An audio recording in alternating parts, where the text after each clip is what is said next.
A very warm welcome to Hurstville Oval for the opening round of the Kingsgrove Sports T20 Cup. And this afternoon it is going to be a cracker of a clash. The home side, St George, they welcome the visit of Gordon, who are fresh off a record-breaking win yesterday in the 50-over competition of the Sydney first grade competition. And we're looking forward for hopefully lots of runs and lots of wickets here this afternoon. Very good afternoon to you. My name is Jack Clifton, and alongside me in commentary is Andrew Menzel. And men, it's great to be back here at a very historical ground. Great to be at the home of the St George Cricket Club, Hurstville Oval, and hopefully we're seeing a pretty competitive game here this afternoon, the start of the T20 competition. We did all of the games last year, and it was great to see some of the development of some of the teams and some of the great individual performances as the St George side are being led out by their captain, Nick Stapleton. You looking forward to this afternoon, mate?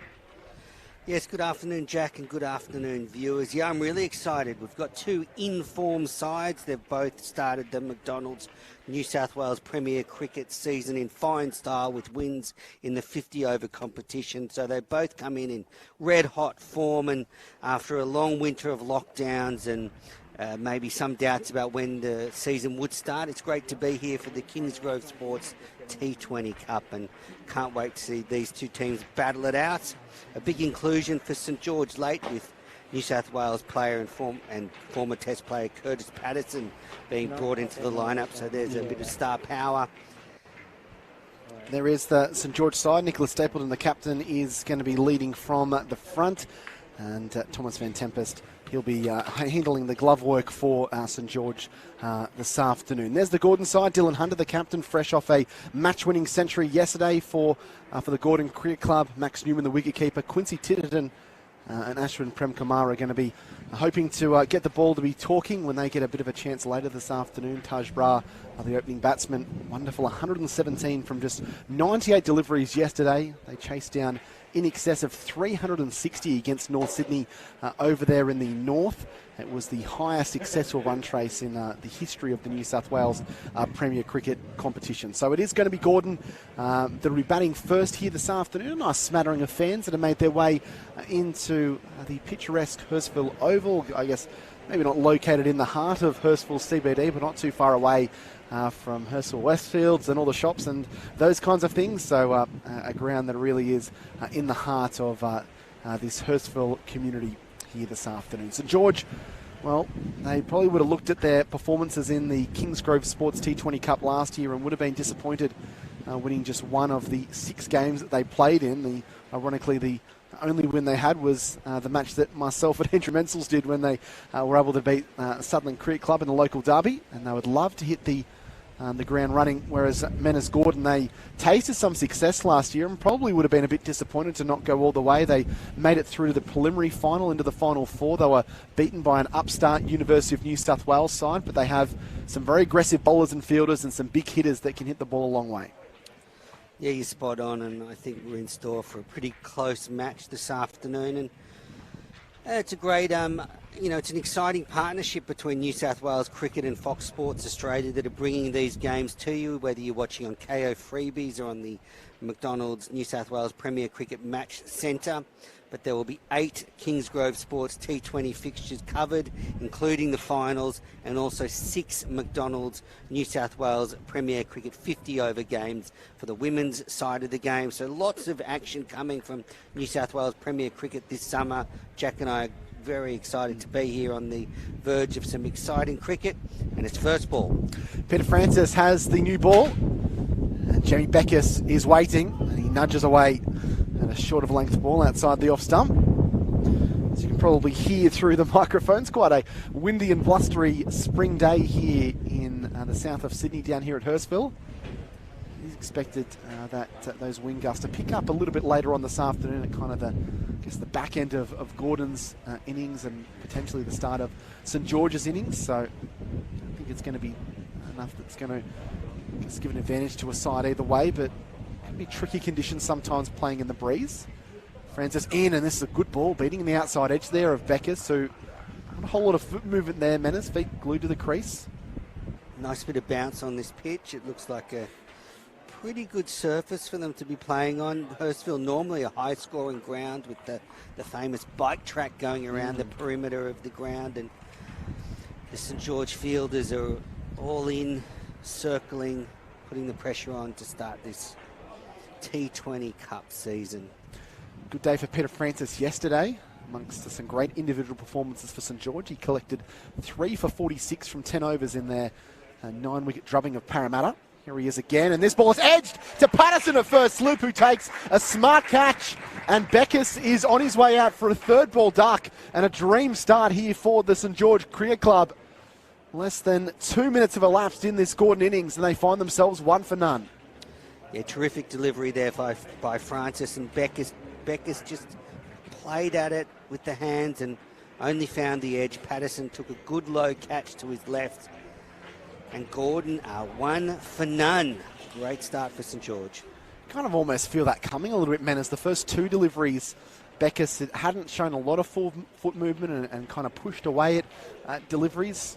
A little bit of a way swing touch there, and yeah, it was a quick, sharp push, and it was enough of an edge to carry pretty comfortably to Curtis Patterson, who I guess we're don't see him in the slips that often, Menace, and we've commentated the Sheffield Shield for New South Wales. Gully and point is probably more of Curtis's position, but boy, he's done a pretty good job in first slip there.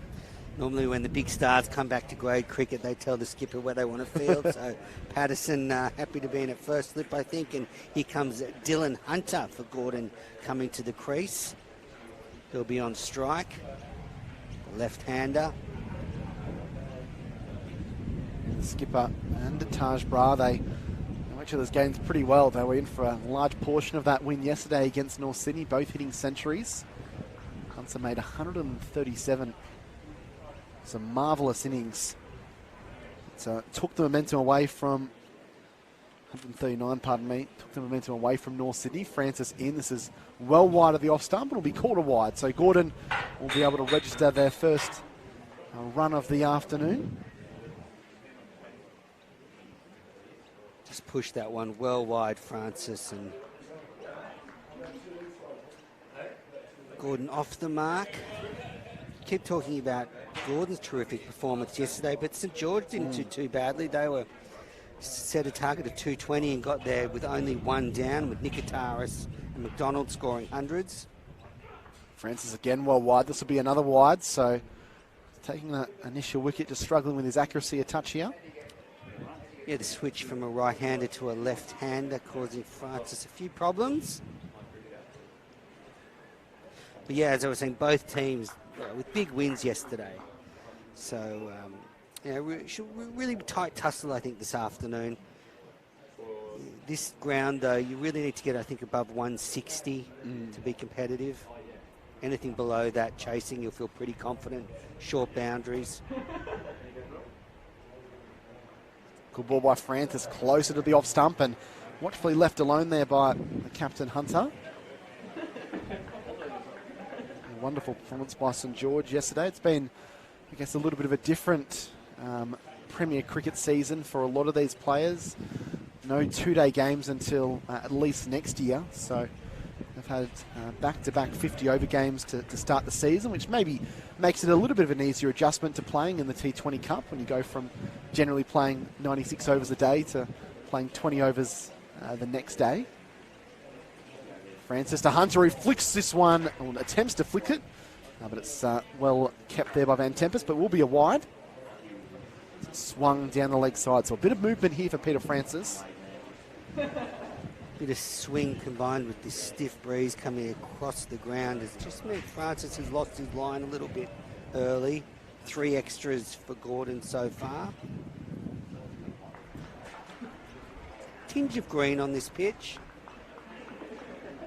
A little bit there for the opening bowlers while the ball's new. Francis in, and it's well wide again. Hunter not tempted with that one.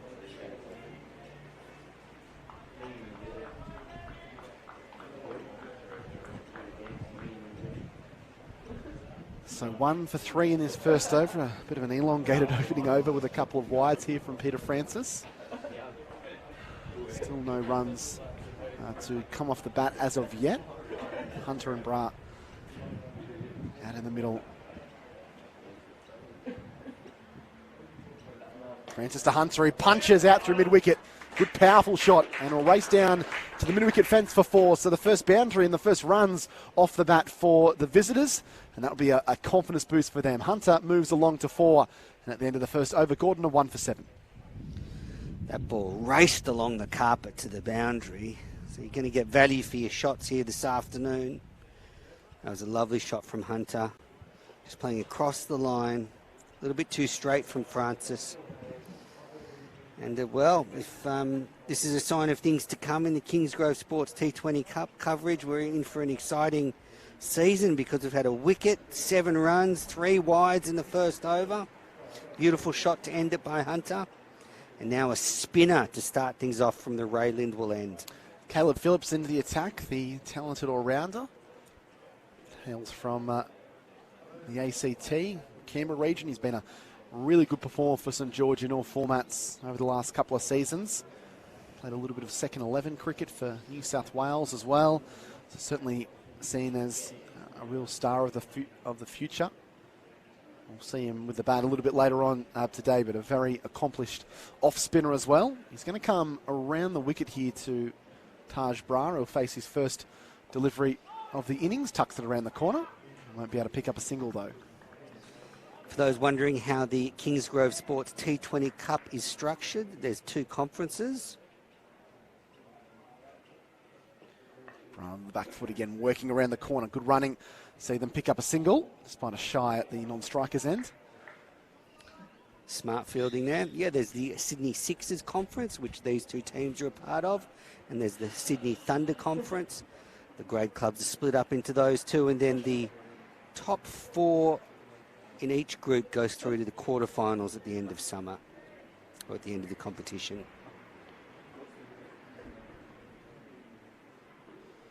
Back is Hunter, and punishing that one through the inner circle. A bit of a misfield a couple of times. Enables them to get a couple. Curtis Patterson out there doing the fielding and mopping up. So Hunter's shown his hand early. He's going to be fairly aggressive, especially in the first 5 overs.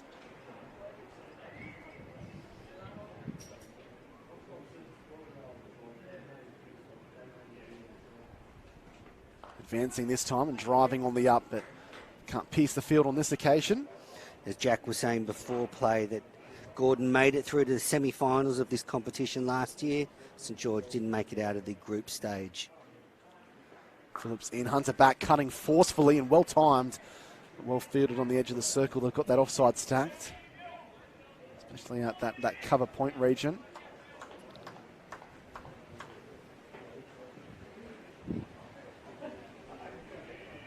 Back again and cutting. Can bowl those short all the time because he's got plenty of protection out there. Pretty quick end to the over. 1 for 10 after 2. Bras on 1, Hunter 6. 4 overs left of the power play. Good start there from Phillips, just conceding 3 runs. Gordon 1 for 10 after 2 overs. I wonder how much of Gordon's thinking is about taking advantage of the fielding restrictions in the next 4 overs. Will one of these players take on the St George bowlers, maybe go over the top, try and give them a fast start before Stapleton can start to spread his field a little bit? This is a tough ground to defend. The batters are going. It's a quick outfield, short boundaries. We're going to see a change of bowling at the Bill O'Reilly end. Luke Bhatia, the all-rounder, is going to come into the attack. So already Nick Stapleton looking to rotate his bowlers around, not let the Gordon batters get settled against a particular bowler.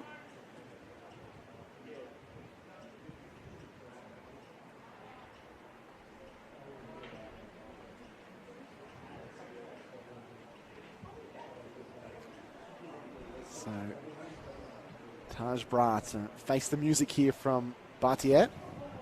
Pitched up and squares him up as Sonny and hat goes flying off the back of the head there of opening batsman Blake Nikitaris. Travelled about 15 metres as he was attempting to do the fielding out there at backward point. 2 fielders in the deep. There's a deep square leg and a 3rd man. The rest of the fielders are in a ring. You've got Curtis Patterson at first slipped the catcher in a short cover.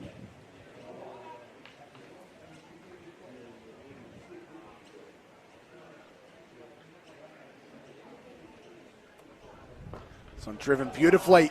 Backward a point. That's a magnificent square drive for 4. Played with great authority there by Taj Brar and timed it magnificently. Placement was pretty good as well. He gets his first boundary. He goes to 5 and second boundary of the innings for the Gordon Cricket Club. Move themselves along to 1 for 14. Taj Brar waited nicely for that delivery and just opened the face with the hands and guided it in the gap. He's on to 5. He's back and nudging this one off the pads just into that gap in front of square leg for the single. Build towards something here. Never nice to lose a wicket early in short form games. One can turn into 2 or 3 relatively quickly if you're not careful, but they've been able to put on 15 since that initial first breakthrough.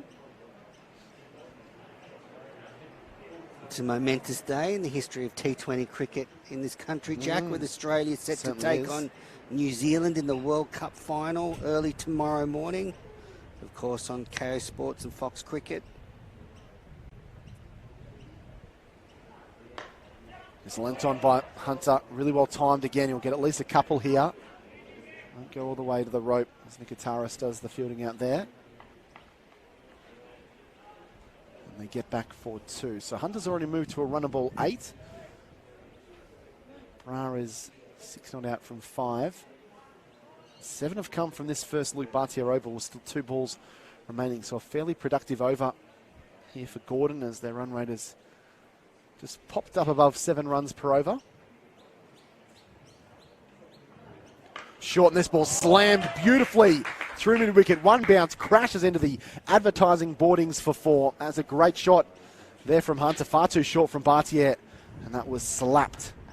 Yeah, that was a gift from Bhatia. Just sat up and asked to be hit, and Hunter hit that one over just wide of mid-on's head. That is a phenomenal shot. Picked it up so early and hit it with such power. He's a player to watch for sure. He's now into double figures, 12 off 9. They're looking very good already. Not a whole lot of foot movement, but didn't need to move his feet. He's just so powerful from the crease, the Gordon skipper. Bhatia well wide. That should be a wide. Umpire has said no, maybe just inside the chalk lines there. End of the over. A dot ball to finish for Bhatia. 11 coming from it. A very good over for the Gordon side. Brar 6, Hunter 12, 3 gone. The Gordon side are 1 for 21. Good start for Gordon after losing that early wicket. They've bounced back well. Nice boundaries from Hunter so far.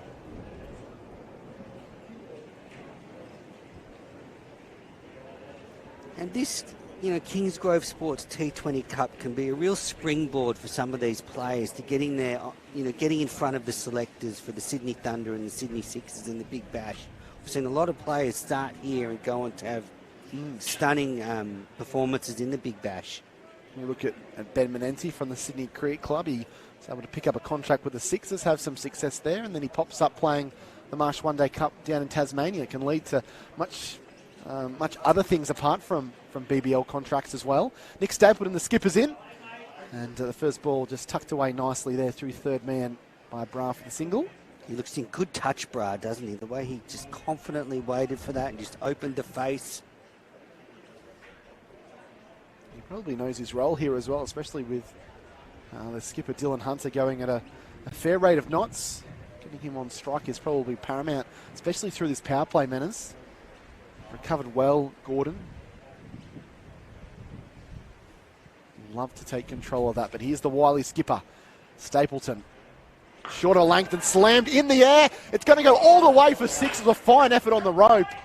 And we hope that the field rate there is okay because the bike track actually is just on the outside of where the inside of the boundary markings are. Hunter will get 6, but it was Luke Bhatia diving back there at deep mid-wicket and fell onto the bitumen of the bike track and took a pretty heavy fall, but he's up. He's okay. So that's good to hear. The two players in the deep, you've got a deep long on and Bartier at mid-wicket for Hunter. Hunter's been bowled. That's a magnificent comeback by the skipper. Disturbs the woodwork with a lovely ball, which maybe just angled in a touch. And Hunter having slammed one for 6 and making a quick fire 18. Stapleton's made quick work of him. He's on his bike, on his way back to the pavilion, and an important second breakthrough here for St George, and the skipper. He enjoyed that one, Menners. Yeah, why did he do that? That was a pretty loose shot there from Hunter. He was hitting the ball so well and just poked at that one and saw the ball crashing onto the stump. So he's gone. Barnsley coming out to the crease now, and a big wicket for the skipper Stapleton there. Bounced back after being hit for 6.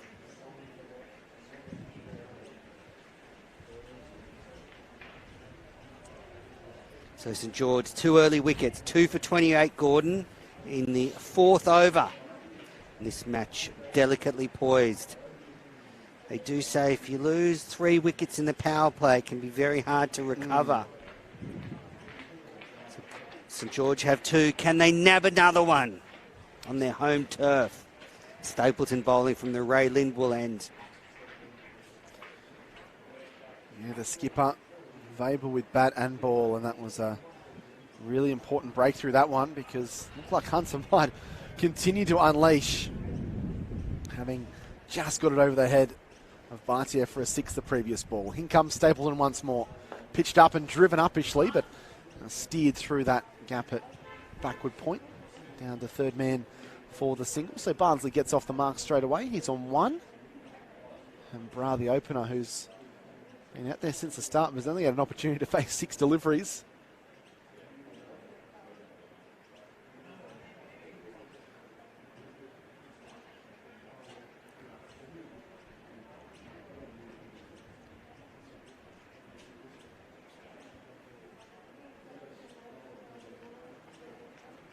Rhino leans on this one, works it into the gap out through wickets. So just dealing in singles now, this Gordon side, maybe looking to just ease their way through these next few overs without taking too many risks. Bars moved along to 8, kind of holding the innings together. With an anchor at the top of the order. We know that he can attack with the best of them.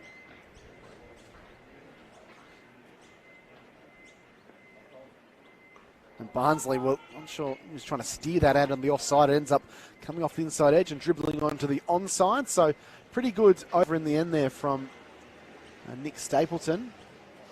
Did go for 9, picked up the Vabel wicket and tied things up towards the back end of the over. So 4 overs gone. And Gordon and 2 for 30, a pretty nervy start by them in the opening round of the Kingsgrove Sports T20 Cup. Live on the New South Wales Premier Cricket Match Centre, but also on KO Sports. Hope you're enjoying the coverage here this afternoon. So they've switched Phillips around to the other end. He started at the Ray Lindwall end, but he's moved now to the Bill O'Reilly end. So Stapleton here, he's doing something a lot of T20 skippers like to do in the first 6 overs, not giving the batters time to settle. Switch the bowlers and kind of put them off. And it's worked. They've got 2 wickets. Phillips in, and Bra clips this one off his toes. 2 fielders in the deep. You've got a deep long on and a deep mid-wicket. Continues around the wicket here, does Phillips, so honing in on that middle and leg stump line. Only went for 3 off his first over, so he's getting through his deliveries and his overs pretty quickly, not giving the batters time to rest or settle. This one's short, and this one's smacked away, not right out of the middle by Bra, but he'll pick up 4. It was a poor ball by Phillips, dropped it short, and it was discarded to the fence for 4. Bra moves to double figures and a much needed boundary for the visitors. Yeah, well played by Bra. He waited for that one and hit it behind square where there were no fielders. Picks up a boundary. He's now off onto 12. Back to line and length on leg stump and pushed onto the onside by the Gordon opening batsman for a single.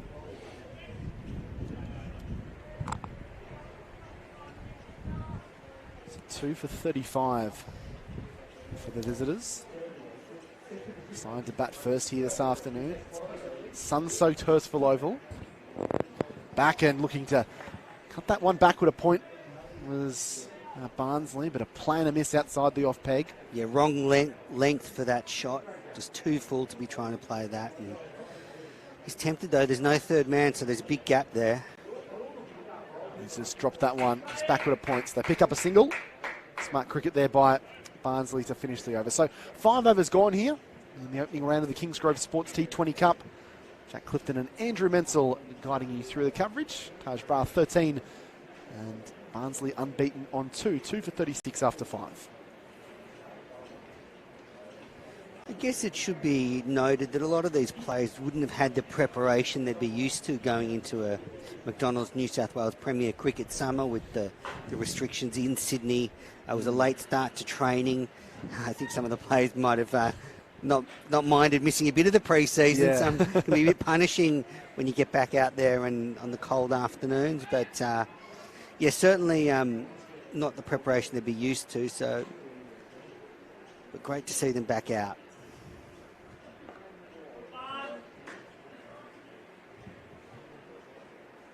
Just nudged into the offside for a single.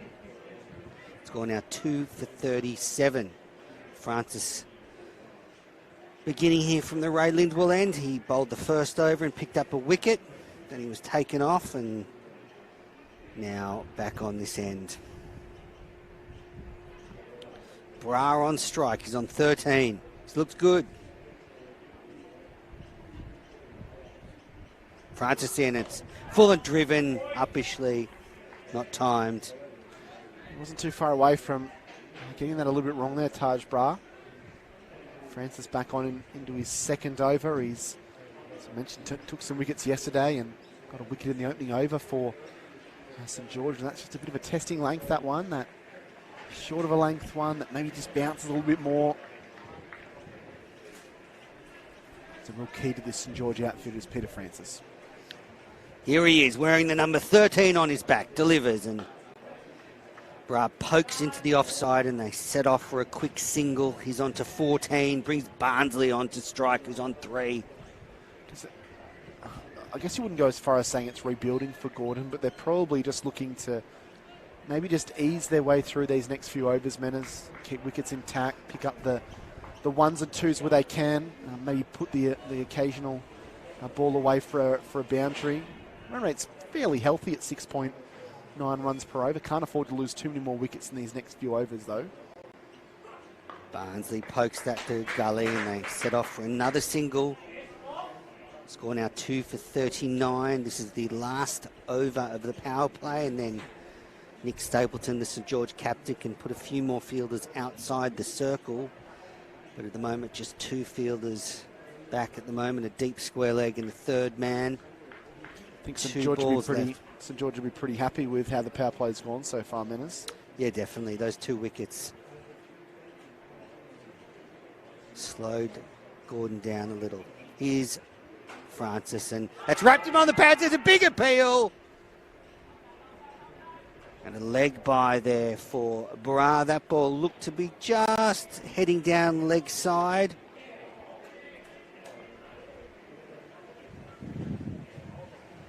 Score now 2 for 40. 1 ball left of the power play.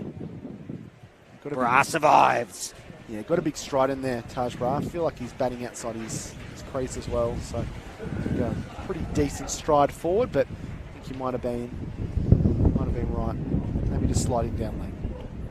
Francis in again, and that's up in the air. It's hit high towards us. It's towards us, and it's 6 onto the roof. What a shot from Brar. Straight over the top of long off. Almost landed straight in Jack and I's lap. You might have heard the bang on the roof above us. But that's 6 for Brar. And it's 2 for 46 after 6 overs.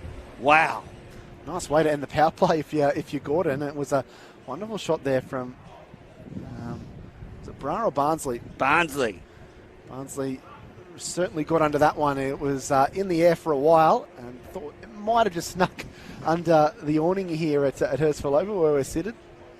But I was confident you'd catch that, Jack, if we did get a chance. I would have protected you, Manners. Don't worry about that.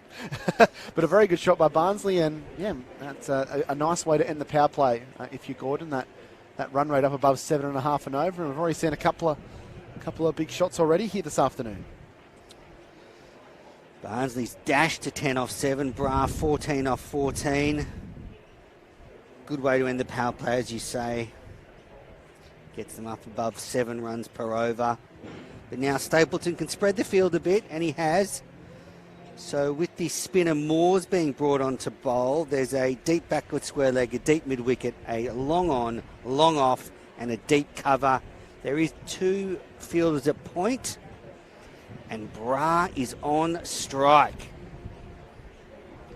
Will he take the long handle to Moores?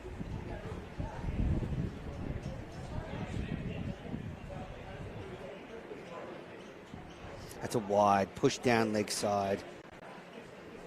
A bit more of a gamble going for the big shot now, especially on the onside, because you've got a long on, a deep mid-wicket, and a deep backward square leg or deep square leg. Moore's again short, and Bra just nudges square for a single. Brings the big hitting Barnsley back on strike. It's just been able to, I guess, to manage the expectations, manage the temptation.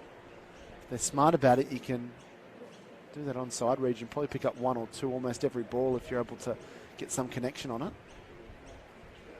Moores pitches up and just nurdled for a single. Keeper does the fielding. Vane Tempest.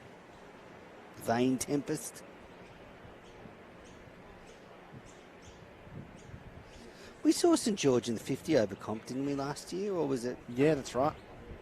That's back pulling. Plugged in the outfield, and Bra just gets 1. Yeah, I believe we lost in the quarterfinals to Sydney University.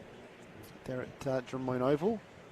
So they had a bit of success in the 50 over competition last season. Dropped again short, and it's just poked to mid-wicket, and a quick single and a terrible throw from the mid-wicket fielder. Get 1. Didn't have the success in the T20s that they would have liked, as we mentioned at the top of the program. Just the one win against Sutherland. I guess if you're only going to win one game, you want to do it in the local derby. Hit to deep cover, and they take a single. Bra looking good. It's on to 18 now. The score 2 for 52. And Josh Moore, leg spinner, probably just struggling with his length a little bit here at the moment. That's wide, and Barnsley slashing at it, but it beats the bat. Vane Tempest takes the ball, and the end of 7 overs, 2 for 52. Yeah, kept it in check there. Did Moores just the 5 runs coming from, which is pretty tidy when you've got that protection out there. It certainly helps. Looks as if we're going to see Jonathan Craig Dobson for the first time this afternoon as well. So St George, they'll be pretty happy with the way things have transpired over these first 7 overs, picking up 2 pretty key wickets, and especially the wicket of Dylan Hunter.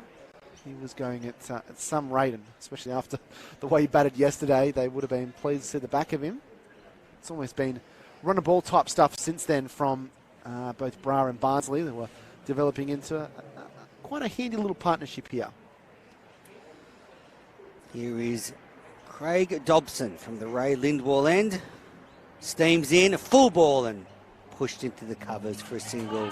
Bra now onto 18. If you're watching at home, a lot of the times when the teams are sort of assessing a ground, they do sort of try and pick out the short side. And if you're a right-hander facing from the Ray Lindwall end, it is a shorter side on the leg side. Jack was saying in the last over, it's a bit of a longer boundary from the Bill O'Reilly end if you're facing for the right-hander. So I just wonder whether the Gordon players will be targeting the leg side. And a quick single there. Batter and bowler, the non-striker and the bowler almost got tangled up there, but Barnsley's through, and I think that was a leg by. Did you see the signal? Probably why we're seeing a fair few of the slower bowlers that Nick Stapleton's bringing on being utilised from the Bill O'Reilly end. You can probably protect short balls outside the off stump a little bit easier than you can short balls that are going to be dispatched to the leg side. Absolutely. Craig Dobson in again, and Bra plays it to point, and there's a misfield, and they'll give away a run, St George. And you saw Nick Stapleton, who's fielding just in front of us, just rock the head back in disgust there. Frustrating as a captain or as a bowler when you make elementary fielding mistakes like that. Nikitaris with the error there. He's got 100 yesterday, so it's a pretty good weekend for him. Yeah, he scored it in pretty quick time as well. He had a good day at Blake yesterday. Craig Dobson in, and that's short and pushed on the onside by Barnsley, and he dodges the bowler, takes another single.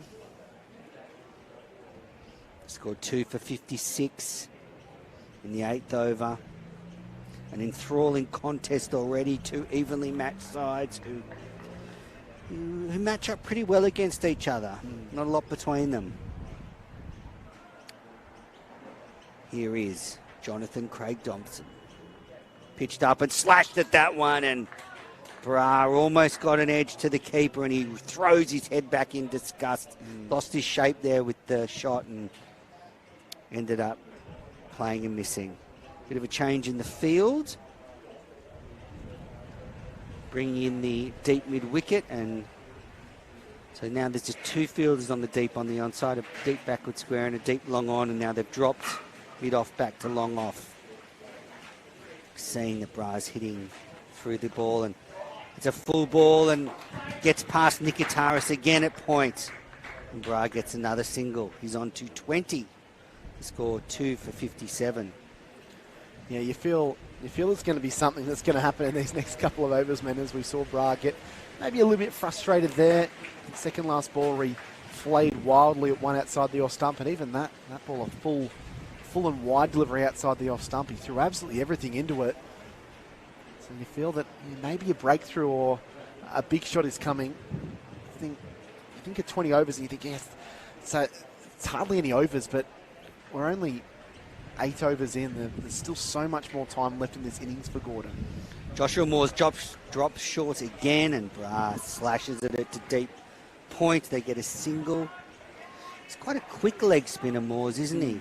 You see a lot of leg spinners in T20 cricket really put a bit of extra pace on the ball and try and get the overspin as well as the leg spin. Moore's certainly doing that. He bounces in, tosses that one up though, and it's been hit straight over Longoff's head for 6. Barnsley, the big hitting Barnsley's hit another one. His second 6 of the day. That was a bit of a gift, wasn't it? Just threw it up. You encourage that with your slow bowlers to try and give it a bit more air, but you just got that one wrong, Josh Moores, and it was dispatched for 6 relatively easily. We throw this one up again now. He pulls it down, and Barnsley's back, slashing to point, and Bra set off from the non-striker's end, and there was a shy at the stumps, but he got back, and good backing up there.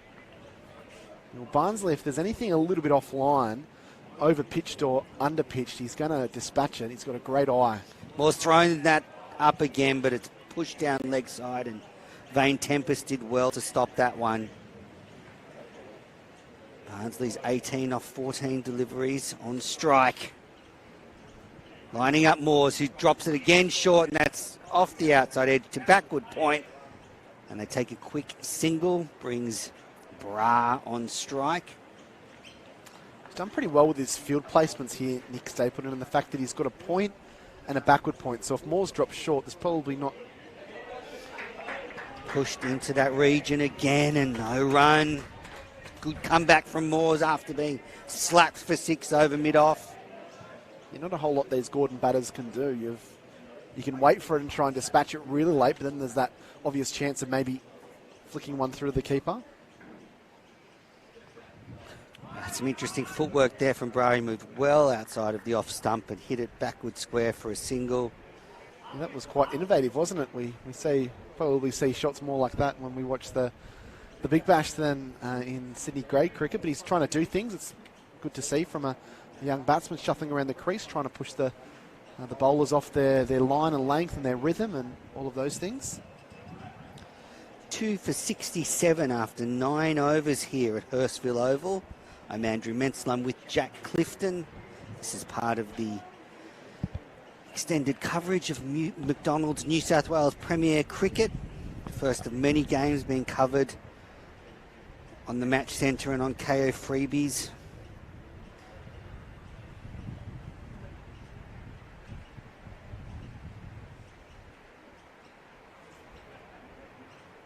Here's Craig Dobson into Bra. Pitched up and pushed into the offside, no run. That's a good delivery right up in the block hole. Next week will be at Fairfield, Liverpool, and they're hosting Penrith. It should be a good battle out there. Two historically successful clubs that have developed some great cricketers over the years, so it should be a nice little battle. They met in round one just last week. Craig Dobson full again. That's a good delivery. There's not much you can do with them. You just got to get the shovel out and dig it out. And Bra was good enough. He's 22 not out. He's been there since the start.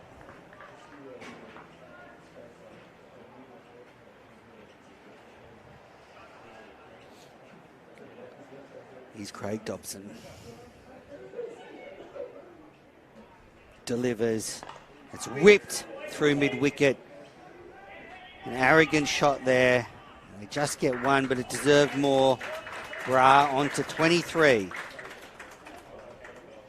3 balls, just one single so far, so this is good stuff from the tall right arm quick. Brings Barnsley on to strike. To 2 sixes already.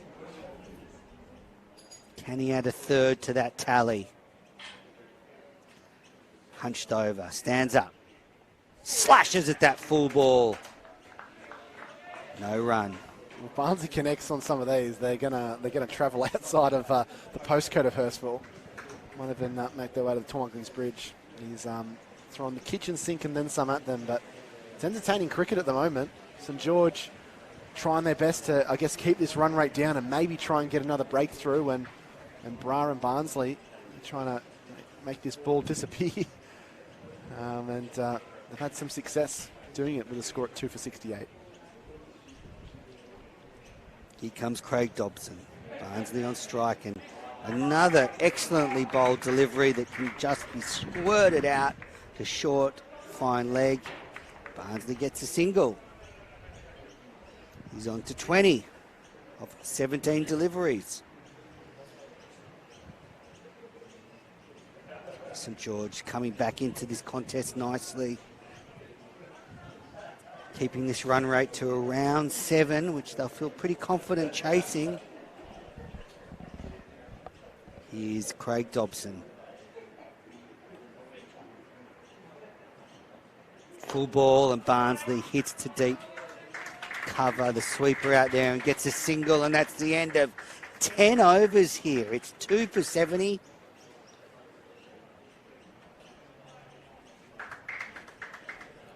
I think anything under or around that 150 mark will probably be pretty pleasing for St George if you spoke to them now. But it's a funny game, this T20 format. It can change very, very quickly. You have a couple of bad overs with the ball and you're looking at chasing 180. You have a couple of good overs with the ball. You could be keeping opposition to around 120 or 130. Looks like there's going to be another bowling change here for St George. Just seeing the replay of the wickets here. That was the first to go. Patterson taking a good catch to his left, and then Dylan Hunter was hitting them well. That's a 6 over mid-wicket. Oh, we saw there Bhatia crashing into the bitumen, and it looked like Hunter was in for a day. Look at this attempt at a catch. Good stuff there, but took one for the team. Landed heavily there, and this is barnstorming Barnsley, hitting one over deep long off and towards our commentary position. So it's all happening in the first 10 overs, that's for sure.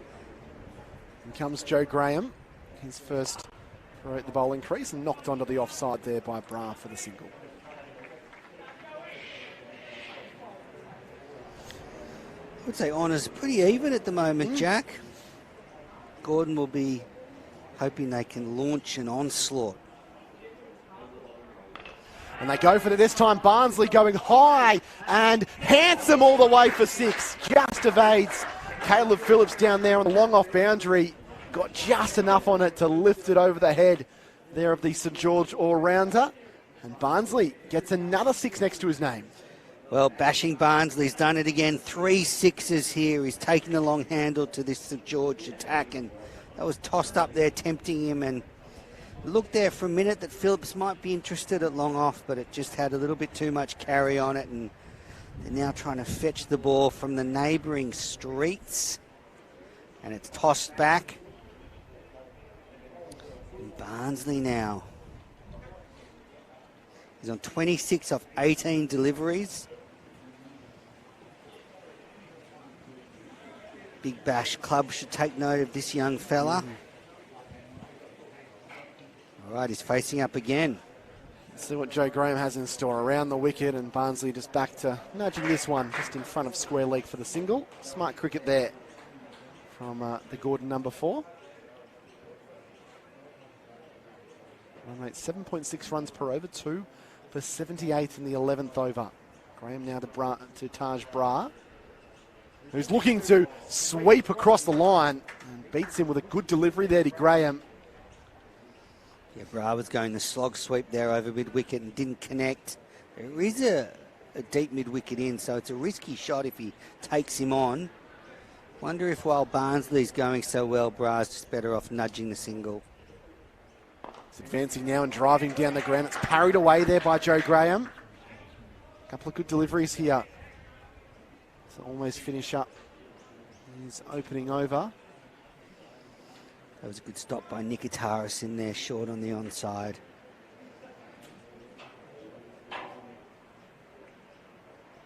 Thrown up, and this ball is paddled around the corner. It's a really good shot by Taj Brar. Won't have enough to go to the boundary. Nice piece of fielding by Peter Francis giving chase. And there's going to be a chance at the bowler's end.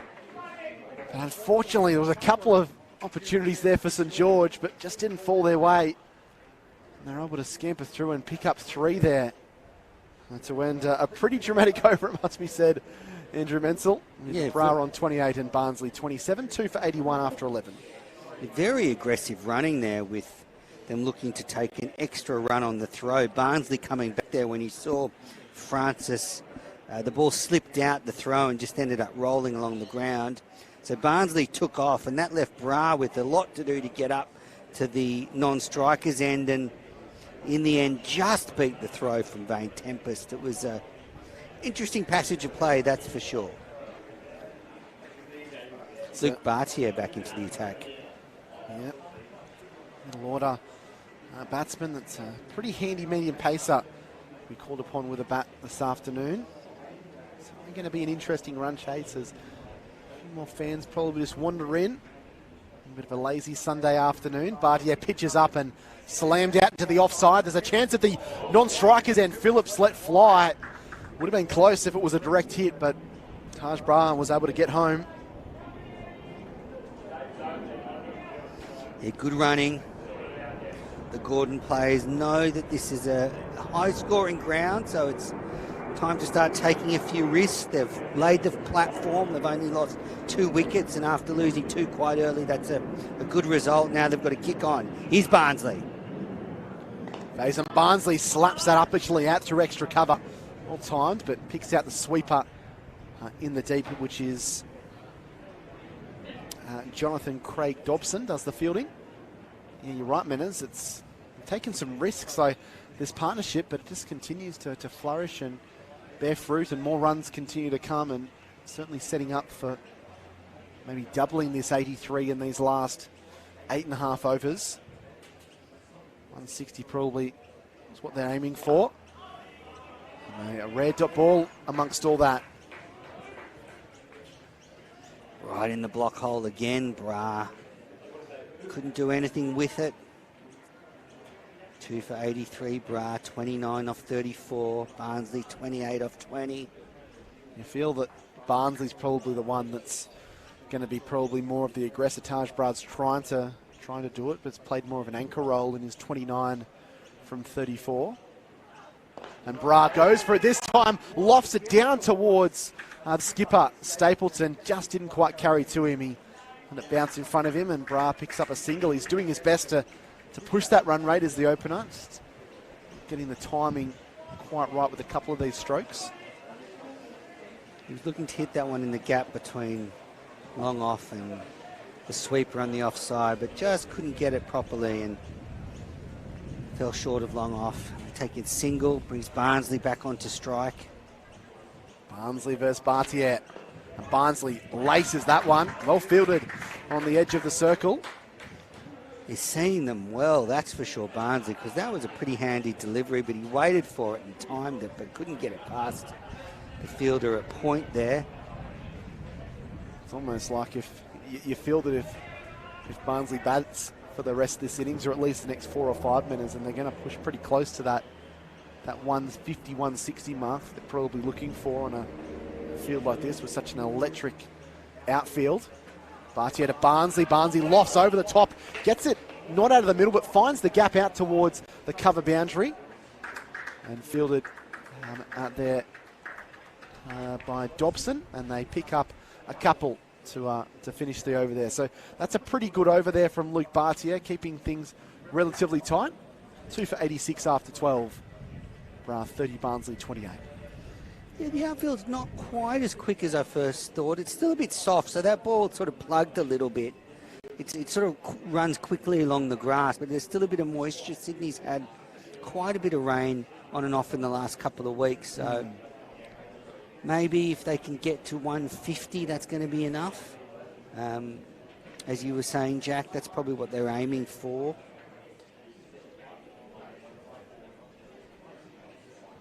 So it's going to be Joe Graham to continue, coming left arm over the wicket.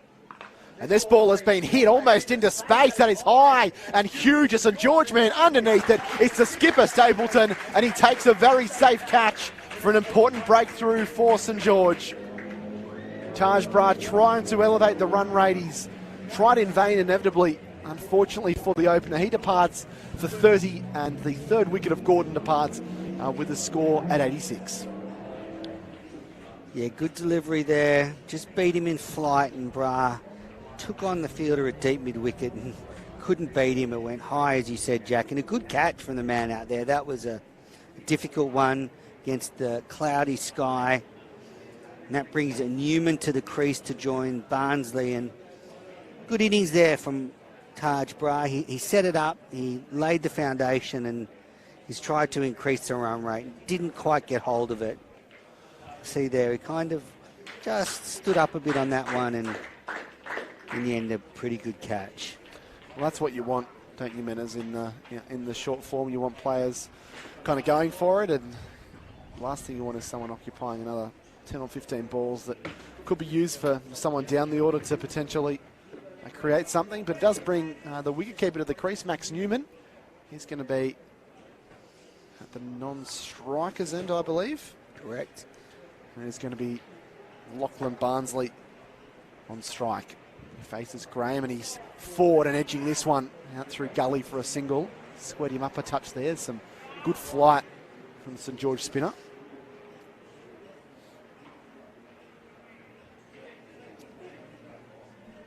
Newman set to face his first delivery. Graham 1 for 13 in his second over. Good comeback after being belted for a 6 last over. Faces Graham here, and he uses his feet straight away and tucks it down the ground for the single. Had a pretty good T20 Cup campaign last summer, Max Newman. He had 152 runs at a tick above 25.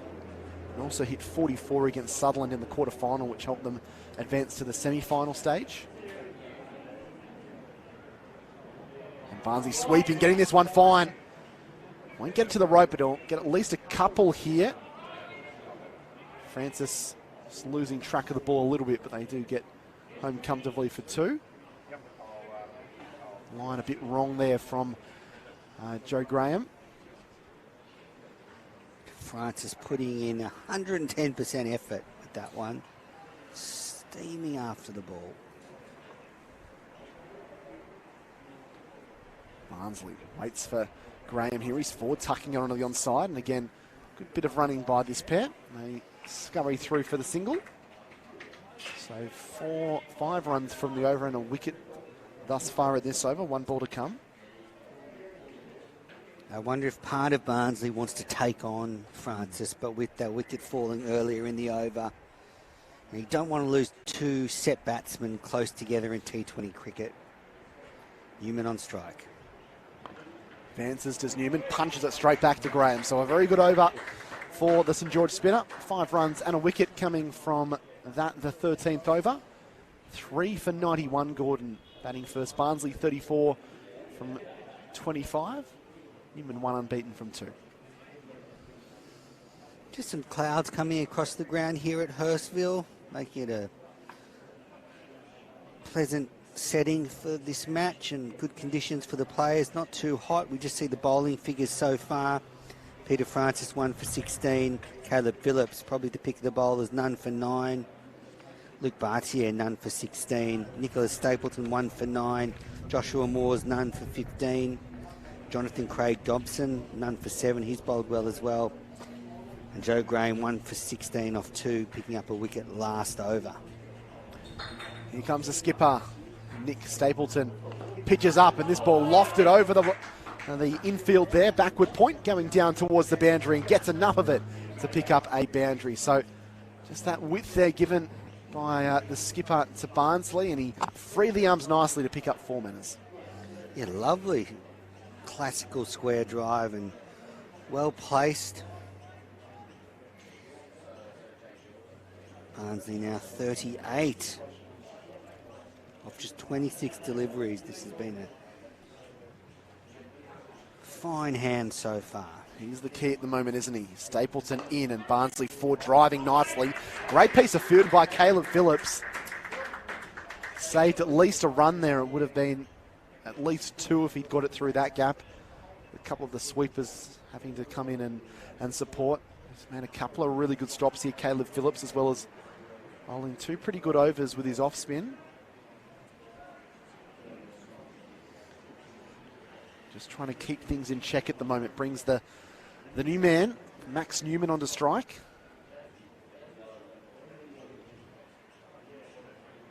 Newman digs out a Yorker and won't get a single. So a single and a dot ball from these last couple of deliveries as Nick Stapleton tries to put the clamps on the runs here for the Gordon Cricket Club.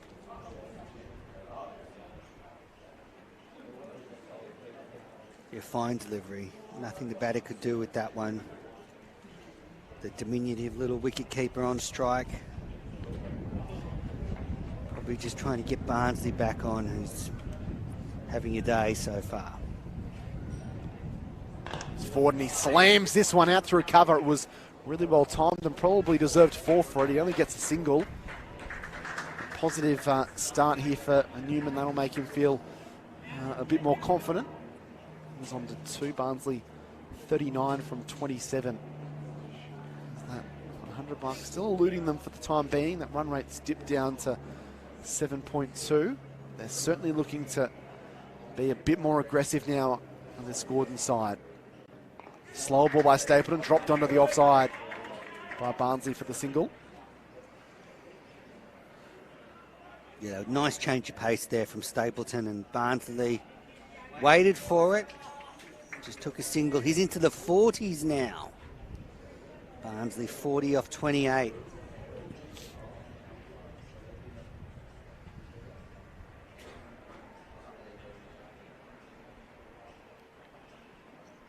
Newman waits for it and eventually chops it away off the edge of the bat to get the single. So he'll retain the strike.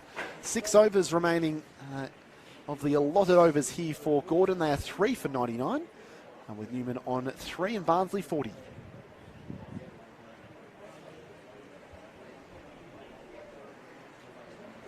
Host of other Kingsgrove Sports T20 Cup games going on around the grounds at Sydney, or across Sydney, I should say. There's plenty of players that are involved with BBL franchises playing, players looking for BBL contracts, and some really solid local cricketing players just looking to help their side towards victory in these opening round matches. You can catch the action, those games, in the New South Wales Premier Cricket Match Centre via Frogbox, which has been really a great initiative for grade clubs, being able to stream their games at different grounds around the city. We'll do our best to keep you across those games as the afternoon wears on as well. So Max Newman will find himself on strike here. 3 not out from 5 for the wicketkeeper batsman. Faces Francis, and there's a bit of a mix-up, and there could be a run-out. No, Francis flicks high over the stumps. Newman was caught in no man's land there for a moment.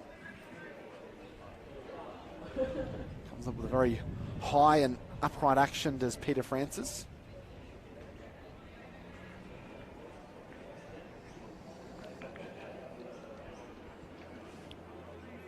And to keep things relatively tight, he would love to get a breakthrough. It's the thing that does keep that run rate down, a constant stream of wickets. It's a fine leg, a deep mid-wicket, a long on, sweeper on the offside and a third man. The rest of the fielders are up to Newman. Francis delivers and Newman flicks off the pads beautifully down towards the boundary. Well kept inside the rope, and they just settle for the single as I keep Jonathan Craig Dobson out of it. He bowled really well earlier today, and a couple of really good stops on the boundary rope there as Newman looked to flick that one away, trying to find the rope. Does bring up the 100 for Gordon. If they can go 10 and over in these last 5, then that will be slap bang in the middle of that 150, 160 range.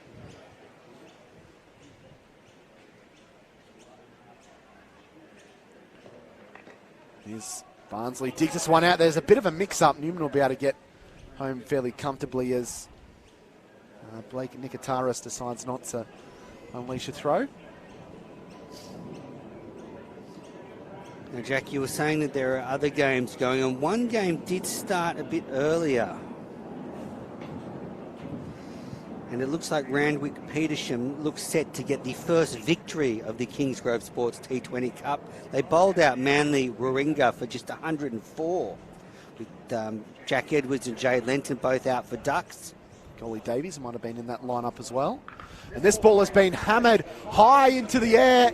There's fielders trying to converge on it, and it's going to land in between 3 of them. And then there's a shy at the striker's end. And they're able to get through for a couple. So despite it only going about 15 metres off the wicket square, it went so high that Barnes was able to scurry through for a couple there. He goes to 42. Incredible that landed safely. And just in that game, Ollie Davies made 13 of 16 deliveries. He had ducks to Jack Edwards and Jay Lenton. So Manly all out for 104 and Randwick at 2 for 99, just needing 6 to win with plenty of time. So looks like Randwick Petersham will get the very first win of the Kingsgrove Sports T20 Cup season. Francis to Barnsley. Good bouncer, good pace and good bounce then. I think if I'm not mistaken, Randwick Petersham, I don't think they won a game last year playing the T20 Cup because of course we did a double header where I think they had to win to, they might have won a couple of games, they had to win to stay in the reckoning for the semi-finals, and they lost and they had to play again on a day that was about 41 degrees and wind gusts of about 40 kilometres an hour. It wouldn't have been a fun day to be a Randwick Petersham player. They did win the 50 over comp. That was a great day out there at the final at Drummoyne Oval. Riley Eyre took 3 for 11 today for Randwick. A nice little battle here as Peter Francis pitched up and ricocheted off the pads and bobbles away. So it's a really good over by Peter Francis, keeping things tight.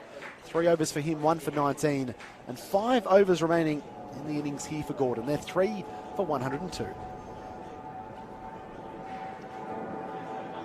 Well, this is the time when these Gordon players, you would imagine, would open the shoulders now with just 30 deliveries left in this innings. What can they score? They go at 12 and over. That'll get them to 162. That'll be a very good score. They'll have to bat well to get there. Barnsley's been in fine form. He's 42 off 32. Newman has had an industrious start. He looks a busy little player at the crease. The wicketkeeper, he's 4 not out off 7. But with 7 wickets in hand, it's time to put the foot on the accelerator for these Gordon batters and They're hitting to the short boundary on the leg side now. They're facing from the Ray Lindwall end. Here's Craig Dobson with the ball. His third over. He's bowled well. None for 7 so far. Here he is. Another full ball, and Newman can't get it past the bowler. That's a dot. Every dot is priceless in this situation. They've bowled very well, St George. Credit to Nick Stapleton where it's due. His field placements have been pretty much perfect today. They've dried up a lot of the run-scoring opportunities for Gordon, but St George has just put the ball in good areas, and it's been difficult to score off. It's been a pretty good performance in the field by the Saints. Oh, that is hit high and handsomely over mid-wicket and onto the hill for 6. Newman goes to 10, and that was a big hit. Yeah, that was beautiful. That was just one of those balls that you wouldn't say it's a bad ball, Meadows, but just in that slot, just in that swinging arc there, and Max Newman able to free his arms, swing across the lines where you can get the most power and the most strength when you swing across the line there, and it flew off the sweet portion of the bat, didn't it? And it just ballooned over the fielder's head on the mid-wicket fence for 6. That was 10, 15 metres clear. Oh, that was lovely from Newman, just over-pitched, and he got under it and hit a long way. Will he do it again? Here's Craig Dobson, and that's a better ball. You see the margin between, being in the hitting zone and being a good Yorker. The ball before, just a little shorter, allowed Newman to get under it and hit it for 6. That one, a little bit fuller, right in the block hole, and he couldn't do much with it. 7 runs off the first 3 deliveries. There's 3 players on the leg side now for Barnsley. Oh no, they're moving in the deep square leg now, so they have dropped back third man. There's a deep cover, long off, and 2 fielders deep on the onside. A very straight, deep mid-wicket, and that's off the outside of the bat, but it's going to fall in between cover and the deep fielder, and Biffing Barnsley gets another single. Yeah, he's looked a little bit out of sorts the last couple of shots he's played. He's obviously trying to elevate that run rate and really go bonkers in these last 5 overs. He lost his shape there on that shot. It was wide ball outside off stump, and he was trying to hit it a bit too hard. Well, he was trying to hit it on the onside, but it sort of, the hands slipped on the bat and it just flew over cover. But here's Newman. What can he do? Already hit a 6 this over, and change of pace from Craig Dobson, and just squirts it away to deep square leg for a single. Newman's on 12, brings back Barnsley, who's on 43, eyeing up a half century. Yeah, he's been very impressive. Has Barnsley, he's kind of held this innings together, as well as being an aggressive stroke maker. Craig Dobson.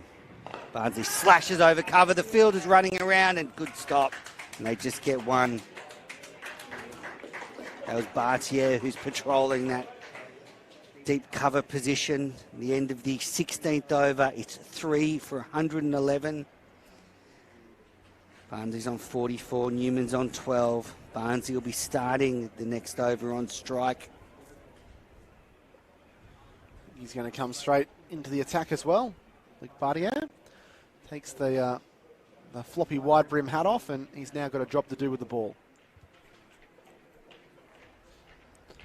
Great advertisement for grade cricket, I think, the Kingsgrove Sports T20 Cup. So if you're watching today and you're thinking, I might like to try and get out and see it in person, I'm sure your local club isn't too far away from where you are. It can be a great afternoon of cricket. These games generally scheduled on the Sunday afternoons, 2:30 until 5:30. So it's a great time to come down and squeeze out the last few hours of your weekend watching some quality cricketers from around the city.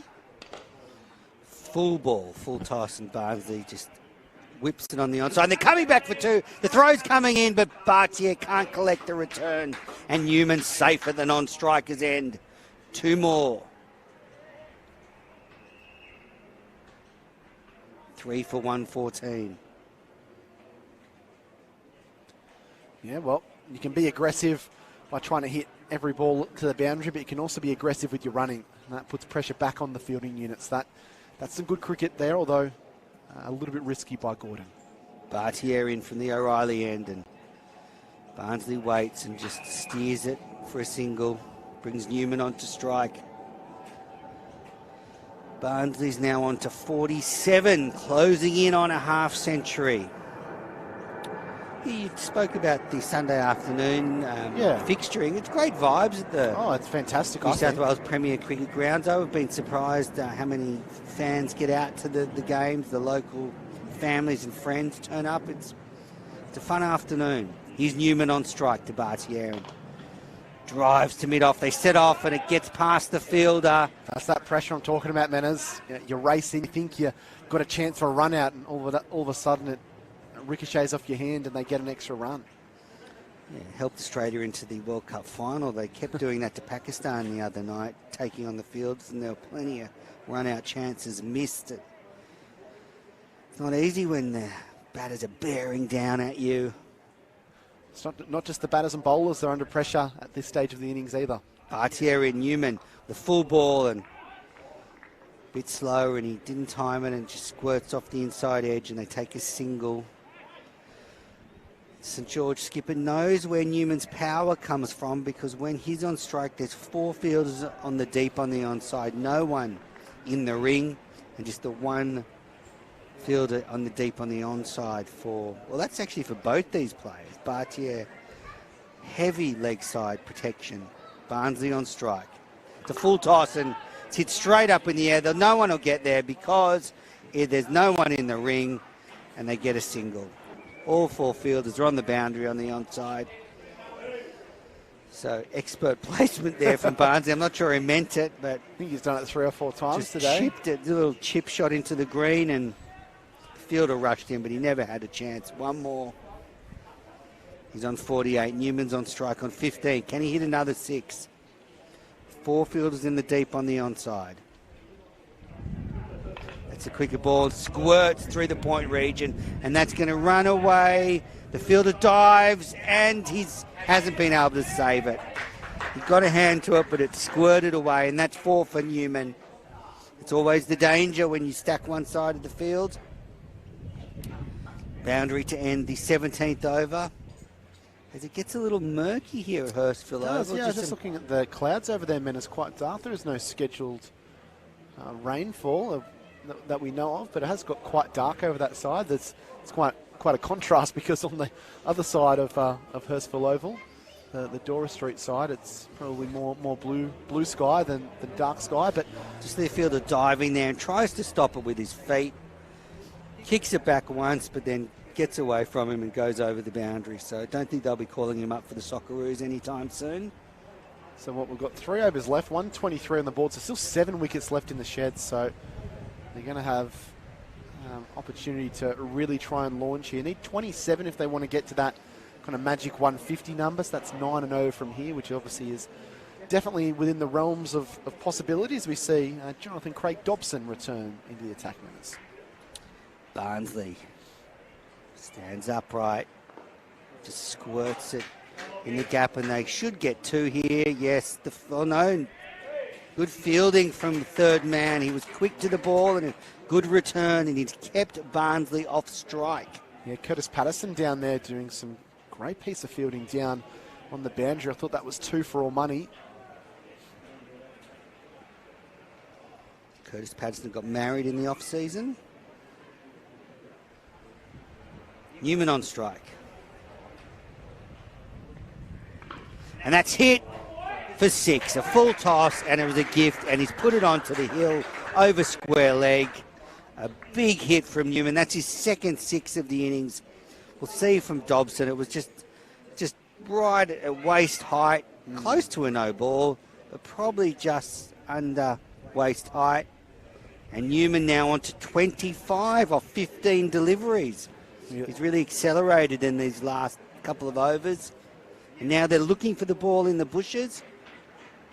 You really love that as a batsman, don't you? Especially someone like Max Newman that is a noted big hitter, and he's just starting to find his feet in his innings. And you get, as you mentioned in commentary, man, as a waist-high full toss. It's very, very simple for you to dispatch that, and it's real valuable runs. I wouldn't say St George have kind of lost the plot or lost the bundle, but they certainly haven't been as disciplined with their line and lengths as they they were a little bit earlier in the innings, and obviously that comes with the pressure of bowling these death overs that we hear so much about, Menners, and Newman and Barnsley are making them pay.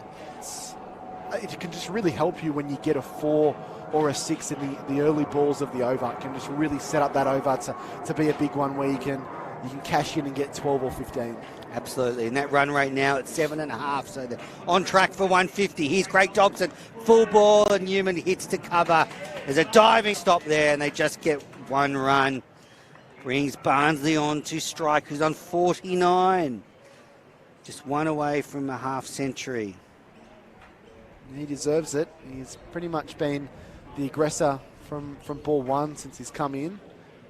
He hasn't had the strike or been able to connect with the balls of late that he would have liked, but still a really important innings here. Craig Dobson, full ball, and Barnsley plays and misses at that one. Rapturous applause from the St George faithful and the players.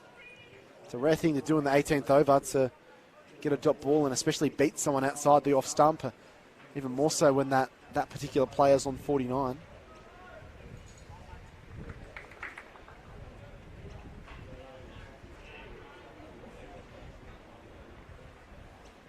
All right, here's Craig Dobson. Barnsley nudges to backward point and takes a single, and there is his half century. He goes to 50 of 40 deliveries, raises the bat to the crowd. Fine innings from Lachlan Barnsley. 50 not out. Score now 3 for 132. 13 deliveries left in this innings. What can they do? The little wicket-keeper Newman's on strike. Waits for Craig Dobson and smashes that one over long on for 6. Oh dear, the man's taken the catch. He's taken it over the boundary. And Newman with his 3rd 6 of his innings. Fine shot, good effort from the fielder there. I can't quite see who it is, but he's taken the catch and then ended up on the bike track. It was so hard with the 4. I think it might be Blake McDonald out there, top order batsman. It's so hard when you take a catch like that. There's such force because it's been hit so hard that it naturally forces you back. And unfortunately, Peter Francis was there, but probably wasn't close enough to him to have a chance to throw it back. And I think by the time he even thought about maybe throwing it back, yeah, there was no chance of even doing that. He'd already stepped over. Yeah, you can tell he kind of lost his balance just before he went over. So you're right, no chance of... Looks easy when they do it on TV, Menners, but it's one of the hardest things to do as an outfielder. It's also a little bit harder when you're going to land on bitumen. Like if he does that, he's going to cop a face full of bitumen. Usually you sort of need to turn away and flick it. So, nope, a good shot from Newman. Really good innings here from the wicketkeeper. He's 32 off 17. He's just adding a little bit of a nice little topping to this innings so pinch far. hitter's knock, isn't it? It is. But Barnsley's on strike to start the 18th over. Stapleton in. Hit high and handsomely. Long on's underneath it. He's waiting for it to come down, and he takes the catch. And Barnsley is out for an even 50. 50 off 41 deliveries. Caught it deep long on off the bowling of Stapleton. His 2nd wicket of the innings. The score is 4 for 138. Yeah, no shame getting out that way in the last 12 balls of the innings, and he's probably struggled with his timing a little bit, just kind of lost his way. Did Barnsley, but take nothing away from Lachlan's innings. A wonderful innings of 50 from 41 balls as well, so scoring better than a run a ball, and has set up Gordon pretty well here in a position where they can maybe look for that 150, 160 mark, and maybe an innings that we look back on later this afternoon, man, as the runs that kind of set up Gordon for maybe a potential victory. They're looking in a pretty good position here with still plenty of wickets in the sheds, and probably argue that Max Newman's probably been the better of the 2 batters in the last 15 or 20 minutes or so with some power hitting, and he's going to be on strike as well as Jack Ritchie's made his way out to the middle for Gordon.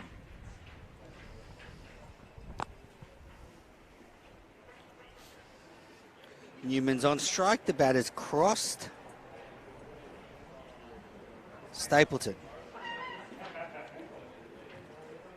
Full ball, and Newman just squirts that one wide of Vane Tempest, and that'll run away for 4. Lovely shot from Newman One wicket keeper beats the other wicket keeper, and he's now on to 36 off 18.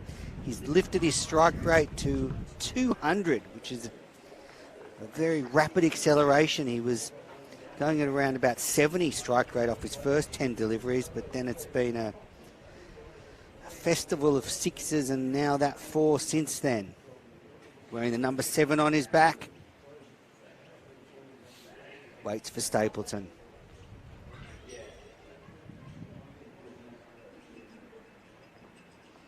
And that's flicked. Oh, that's some Matthew Wade stuff there. Flicking it, paddling it down to fine leg for 4.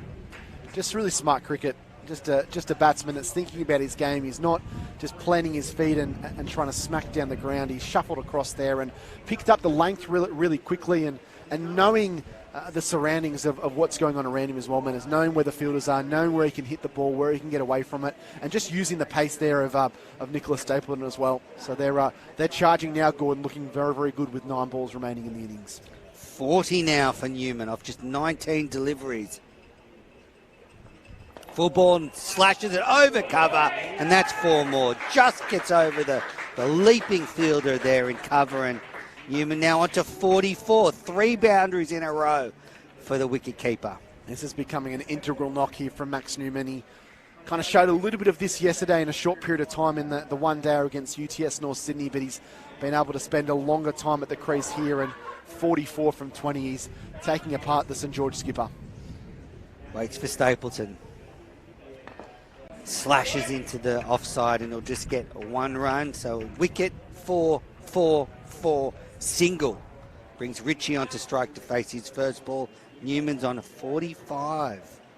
Well, the 21 deliveries. They've hit that 150, which is probably a par for this wicket, Menas. I know you said at the beginning of the coverage they'd probably be looking for 160. You'd think they would be able to get that, or at least close to that. But 150, I think, is probably the par for this ground and the outfield, and I guess some of the size of the boundary here as well. Yeah, very competitive score. And I guess now for Jack Ritchie, it's all about giving the strike to Max Newman. I think you want Max probably facing 5 or 6 deliveries in that final over. Yeah, this is almost a free hit for Ritchie. He should just try and hit it for 6. And he just guides it in between third man and point, and they take an easy single. Beautifully weighted shot from the new batter. And they get 2. Smart cricket as well. Good cricket all round. Nice piece of fielding on the boundary there from Jerry Graham. That's not an easy thing to do. He saved 2 runs there, and pretty good eye there from Jack Ritchie as well to pick up 2 off his first ball. Freed the arms and try and hit it too hard, just worked it into the gap. And now it gives the opportunity for Max Newman to potentially launch from these last 6 balls, and already 153 on the board. They'll be very happy about where they are, Gordon. Let's not forget that as you look at the scorecard, Jeremy Beckus was out 3rd ball for a duck, and then Dylan Hunter, who was starting to really move the score along, was bowled by the skipper Nick Stapleton for 18, and they were 2 for 30 odd pretty early on, and they've done really well to build partnerships, but also take an element of risk within those partnerships. And now I've seen a really important knock here from Max Newman that he's setting them up to have a very, very healthy total. Peter Francis has been entrusted with the responsibility of bowling the 20th over. 3 overs, 1 for 19 so far. Newman on strike. Look out in the outer, and he's taken a big swing at that one and hasn't connected. Win for the bowler. Yeah, very Dot good ball. Very good ball there from Peter Francis. Trying to work out whether it's a change of pace, but maybe he rolled the fingers over it slightly. So the field is in the deep. There's a deep mid-wicket, a deep long on, a deep long off, a deep point, and a third man. Plenty of gaps for Newman. His style is just to hit him over the top for 6. What will he do? And he's again tried to hit that one out of the ground, couldn't connect with it. A very good start to this over by Francis. Dot and 1 brings Ritchie onto strike. Probably the best case scenario for St George, outside of obviously getting out Max Newman there, a dot ball and a 1, and now you've got 4 balls left and you've got the new batsman on strike. So this is good bowling here from Peter Francis, and this could be the difference between chasing 158, 159 or 175. That's right. Newman at the non-striker's end is 46 not out. So can he get to 50 before this innings ends? Will Richie do him a favour and just get him back on strike? Now they're changing the field for the left-hander. There's a third man, a deep point, long on mid-wicket, and a fine leg protecting the boundary. No one straight on the offside, so that might be where Richie eyes up the boundary. Bowler's going around the wicket and outside the off stump and beats Richie. Dot ball. This has been a fine end to the innings by Francis. Having a good day. 1 for 20 off 3.3 overs.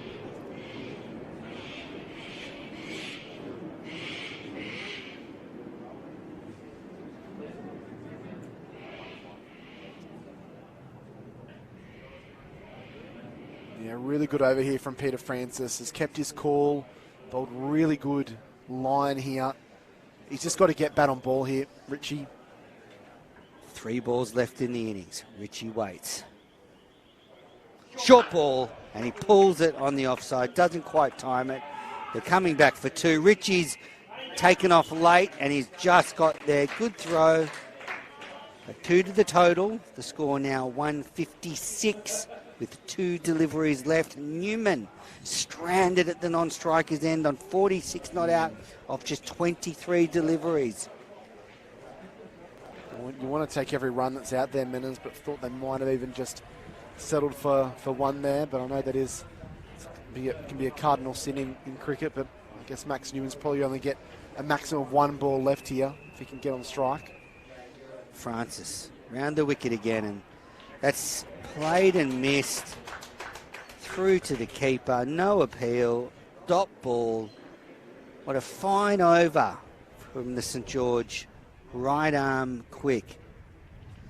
His bowlers were copping a real pasting from the other end, but he's come on and tightened things up to end this innings, and just 3 runs off this final over. Yeah, this is expert death bowling here from Peter Francis, and could even kind of shift the momentum a little bit when you think about it at the innings break here. Here it is, last ball of the innings, Richie Wright. And it's a change of pace, and he beats the batter. They take a bye to Vane Tempest, and Gordon have finished with a 4 for 157. Top score. 50 to Barnsley. Well supported by Newman with 46 not out of 23 deliveries. And Jack, you have to say, a very well compiled score by Gordon, but certainly not out of the reach.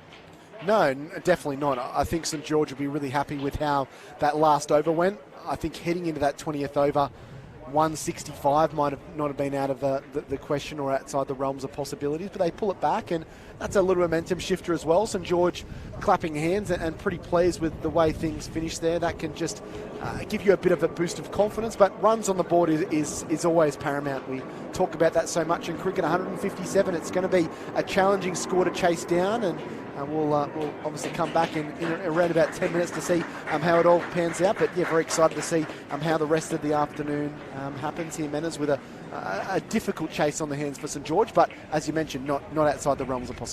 Yeah, absolutely. We'll take a quick break, then we'll be back with St George chasing 158 to win this match.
From 10 overs in their 9-wicket drubbing of Parramatta.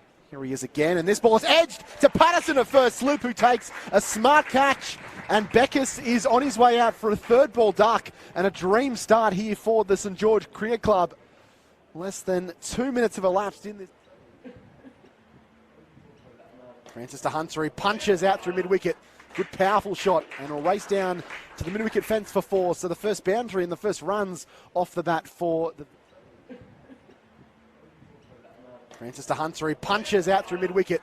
Good powerful shot, and will race down to the mid-wicket fence for 4. So the first boundary and the first runs off the bat for the... So driven beautifully. Backward a point. That's a magnificent square drive for 4. Played with great authority there by Taj Brar and timed it So driven beautifully. Backward a point. That's a magnificent square drive for 4. Played with great authority there by Taj Brar and timed it Short, and this ball slammed beautifully through mid-wicket. One bounce, crashes into the advertising boardings for 4. All of that, but here's the wily skipper, Stapleton. Shorter length and slammed in the air. It's going to go all the way for 6 with a fine effort on the rope. And we hope that the fielder out there is okay, because the bike track that, but here's the wily skipper, Stapleton. Shorter length and slammed in the air. It's going to go all the way for 6 with a fine effort on the rope. And we hope that the fielder out there is okay, because the bike track... Hunter. Hunter's been bowled. That's a magnificent comeback by the skipper. Disturbs the woodwork with a lovely ball, which maybe just angled in a touch. And Hunter, having slammed one for 6 and making a quick fire 18. Stapleton's made quick work of him. It is time to rest or settle. This one's short, and this one's smacked away. Not right out of the middle by Brar, but he'll pick up 4. It was a poor ball by Phillips. It is time to rest or settle. This one's short, and this one's smacked away. Not right out of the middle by Brar, but he'll pick up 4. It was a poor ball by Phillips. Trying to be right. Maybe just sliding down lane. Francis in again, and that's up in the air. It's hit high towards us. It's towards us, and it's 6 onto the roof. What a shot from Brar. Trying to be right. Maybe just sliding down lane. Francis in again, and that's up in the air. It's hit high towards us. It's towards us, and it's 6 onto the roof. What a shot from Brar. More certainly doing that. He bounces in. Tosses that one up, though, and it's been hit straight over Longoff's head for 6. Barnsley, the big hitting. More certainly doing that. He bounces in. Tosses that one up, though, and it's been hit straight over Longoff's head for 6. Barnsley, the big hitting. Slaughter. And they go for it this time. Barnsley going high and handsome all the way for 6. Just evades Caleb Phillips down there on the long off boundary. Onslaught. And they go for it this time. Barnsley going high and handsome all the way for 6. Just evades Caleb Phillips down there on the long off boundary. So it's going to be Joe Graham to continue, coming left arm over the wicket. And this ball has been hit almost into space. That is high and huge. A St George man underneath it. It's the skipper, Stapleton, and he takes a very safe catch for an important breakthrough for St George. So it's going to be Joe Graham to continue, coming left arm over the wicket. And this ball has been hit almost into space. That is high and huge. A St George man underneath it. It's the skipper, Stapleton, and he takes a very safe catch for an important breakthrough for St George. Here comes the skipper, Nick Stapleton. Pitches up, and this ball lofted over the infield there. Backward point going down towards the boundary, and gets enough of it to pick up a boundary. So just that width. Here comes the skipper, Nick Stapleton. Pitches up, and this ball lofted over the infield there. Backward point going down towards the boundary, and gets enough of it to pick up a boundary. So just that pretty good performance in the field by the Saints. Oh, that is hit high and handsomely over mid-wicket and onto the hill for 6. Newman goes to... Pretty good performance in the field by the Saints. Oh, that is hit high and handsomely over mid-wicket and onto the hill for 6. Newman goes to the deep on the onside. That's a quicker ball, squirts through the point region, and that's going to run away The fielder dives, and he hasn't been able to save it. He got a hand. And that's hit for 6. A full toss, and it was a gift, and he's put it onto the hill over square leg. And that's hit for 6. A full toss, and it was a gift, and he's put it onto the hill over square leg. Is Craig Dobson. Barnsley nudges to backward point and takes a single, and there is his half century. He goes to 50 of 40 deliveries, raises the bat to the crowd. Fine innings from Lachlan Barnsley. 50 not out. On strike. Waits for Craig Dobson and smashes that one over long on for 6. Oh dear, the man's taken the catch. He's taken it over the boundary. And Newman with his 3rd strike. Waits for Craig Dobson and smashes that one over long on for 6. Oh dear, the man's taken the catch. He's taken it over the boundary. And Newman with his 3rd start the 18th over. Stapleton in. Hit high and handsomely. Long on's underneath it. He's waiting for it to come down, and he takes the catch. And Barnsley is out for an even 50 to start the 18th over. Stapleton in. Hit high and handsomely. Long on's underneath it. He's waiting for it to come down, and he takes the catch. And Barnsley.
And welcome back to Hurstville Oval as the umpires and the players enter the field of play after the innings break. Gordon batted first and made 4 for 157. Lachlan Barnsley making 50, backed up by Max Newman with a quick fire 46 and Taj Brar with an excellent 30. St George set 158 to get the points here. 3 points up for grabs. And Curtis Patterson, the New South Wales and former Test player, expected to bat this afternoon, so certainly something to keep an eye on for. And I'm joined in the commentary box by Jack Clifton. I'm Andrew Menzel. Welcome back to the Kingsgrove Sports T20 Cup, the first match of the season for these two teams in this competition. And Jack, St George with a fairly sizable total to chase, 158 to win, but certainly not impossible on this ground. No, not impossible at all. I think it's going to be a difficult chase, and they're going to have to hit the ground running, but it's exciting, isn't it, when you probably say the game's delicately or evenly poised, scored with runs on the board, will feel pretty confident defending it, especially with some of their aggressive and attacking seam bowls they've got in Quincy Titton, but also Jackson Saggers, who has ball in hand now. So these first few overs, they're going to be crackers. The Saggers is going to come in with the skipper Stapleton and Nikitaris out in the middle for the Saints. All right, first ball of the St George innings is Saggers. Short ball, and Stapleton's up on his toes and nudges into the offside. Interesting to see how St George assess this run chase, especially with the first 6 overs being the power play. Do you try and be aggressive and put the fielding side onto the back foot? If you can find yourself to be none or one for 50 or 60 after that power play, you're setting yourself up nicely. Do you try and get wickets in hand and stay relatively close to that required run rate? Or do you just play it as the balls are bowled and just play every ball in its merits. Interesting to see. The left-handed Nikitaris on strike, a full ball and drives back to Saggers, who does the fielding. Gordon has one slip in, hoping to get an early wicket, then a third man and a fine leg, so a very conventional field here from the Gordon team. And in the first innings, I think we saw, Jack, that changes of pace were effective on this pitch. Also, spin seemed to do pretty well. Caleb Phillips bowled a couple of good overs, so I just wonder if the key to Gordon here will be their variations of pace. If they can take a bit off the ball, maybe that'll make it difficult for the St George batters. And that's pitched up and driven into the offside. No run. None for one here. Nikitaris on strike.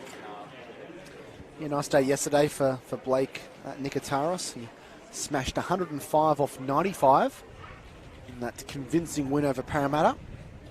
He was coming off a duck against Blacktown in the first game of the season.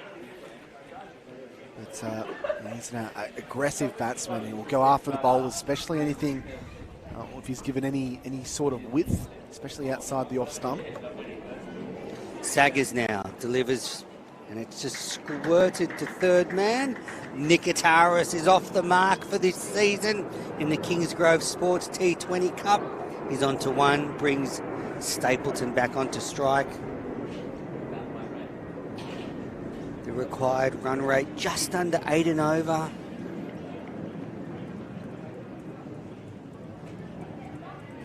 Yeah, they had a tough campaign last year, St George in the T20 Cup. They lost against Sydney Creek Club at round 1, Uni of NSW round 2, Eastern Suburbs round 3.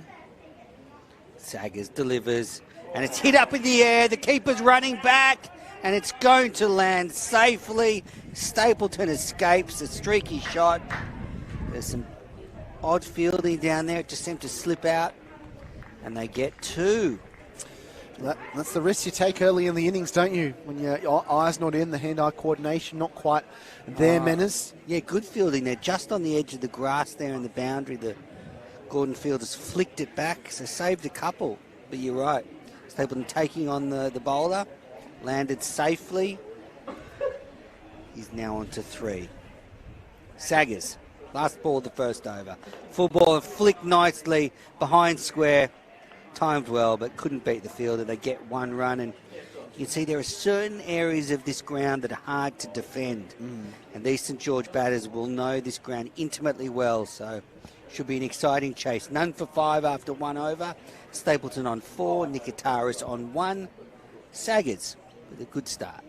Yeah, they'll be happy with that, Gordon. Always nice to get away in that first over, especially with 1 year quicks. You only go for 5 or 6 off the first over, so 5 coming off that Jackson Saggers over. And each over they're not meeting those 8 runs per over. That required run rate is gonna climb. Obviously not panic stations now or over the next 4 or 5 overs, but just something to keep in the back of the mind.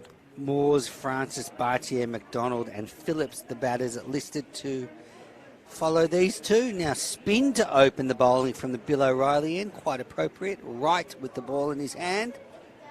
Just adjusting his field, so there's a deep mid-wicket, a deep long off. Left arm orthodox spinner tosses it up, and Stapleton pushes it into the offside.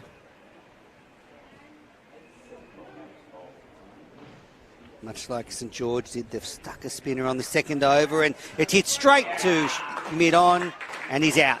Stapleton is gone for 4. He tried to take on right, couldn't beat the fielder in at mid-on, and he's caught. Wicket for Gordon early, and Stapleton dismissed for 4. Yeah, it's a funny thing, pressure, isn't it? He was just trying to lift that one over the infield, but you haven't got your timing quite right. It can be hard to play those kinds of shots. He'd be disappointed with himself, Stapleton, playing and replaying the shot that he felt he should have played there. But it's good work by Gordon, creating that scoreboard pressure early on. They get an early wicket of the skipper, and looks as if Curtis Patterson is making his way out, if I'm not mistaken. Stapleton didn't get hold of that one at all. Beaten in length and pace by the bowler, and right as the Sterling figures are 1 for none now, every bowler's dream. just ballooned to mid-on, not timed at all. And, well, a lot of responsibility now on the man with the highest test average in history of 140. That's with no qualification category.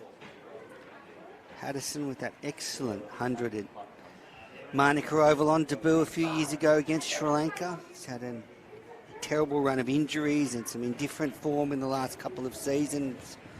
But he's here, batting for St George, due to play for New South Wales on the Friday just gone, but the match was rained out against Victoria. And here he is on strike to right. Curtis Patterson.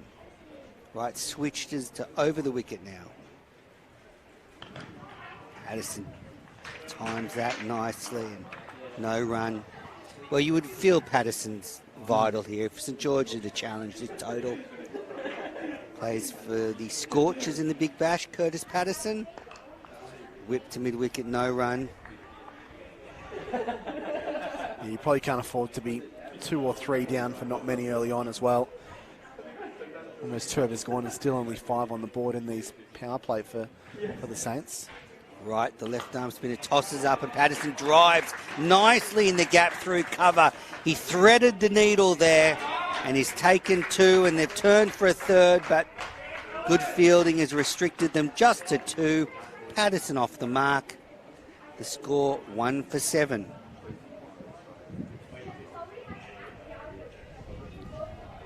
(23-23). Right, spinning the ball in his fingers. Left arm finger spinner, ambles in, delivers.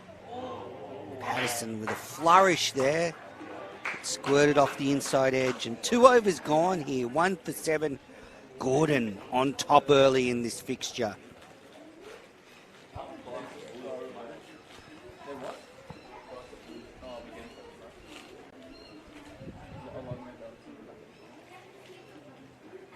I wonder if they're going to persist with Saggers from the Lindwall end.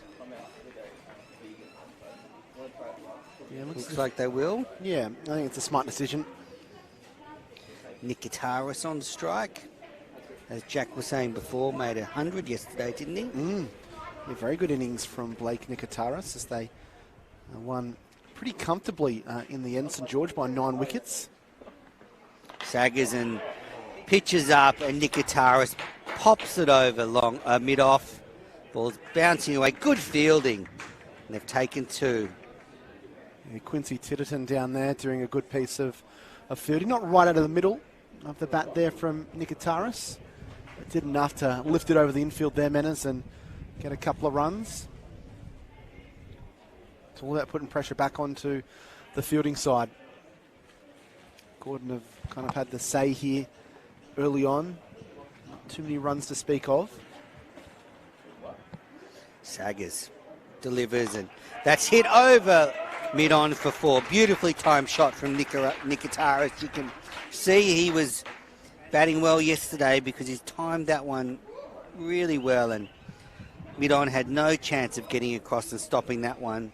Flat and hard by Nikitaris, and the score now 1 for 13 in the 3rd over. Yeah, here come the Saints. Wasn't too far away from Dylan Hunter, but he barely had time to react. It was past him. As you mentioned, pretty flat, but it was hit extremely hard and pretty well timed. That Dylan Hunter not able to get across, but they're going to put Titterton down onto the long-on fence already. So they've identified that Blake Nikitaris likes to play straight. He's done it 2 balls in a row, and they're trying to cut that stem the flow of runs in that region. So a long on and a 3rd man, the 2 players back, and that's just floated off maybe a combination of inside edge and thigh pad. We'll just wait for the umpire to signal leg by. So all thigh pad there. And a leg by to the St George total. 1 for 14 here at Hurstville Oval. Well, it's important for them to find the gaps and find the boundaries when the field's up. It can really bolster your innings and just give them some confidence as well, St George. They bowled fairly well, but they did concede kind of 150 plus, so confidence probably isn't right up the top of the list. Saggers in, it's edged and taken. Newman takes a catch to his left. Patterson gone, slashing at 1 off Saggers. And St George have lost their second wicket. They're 2 for 14. Newman with a stunner to his left. Yeah, beautiful catch there by Max Newman.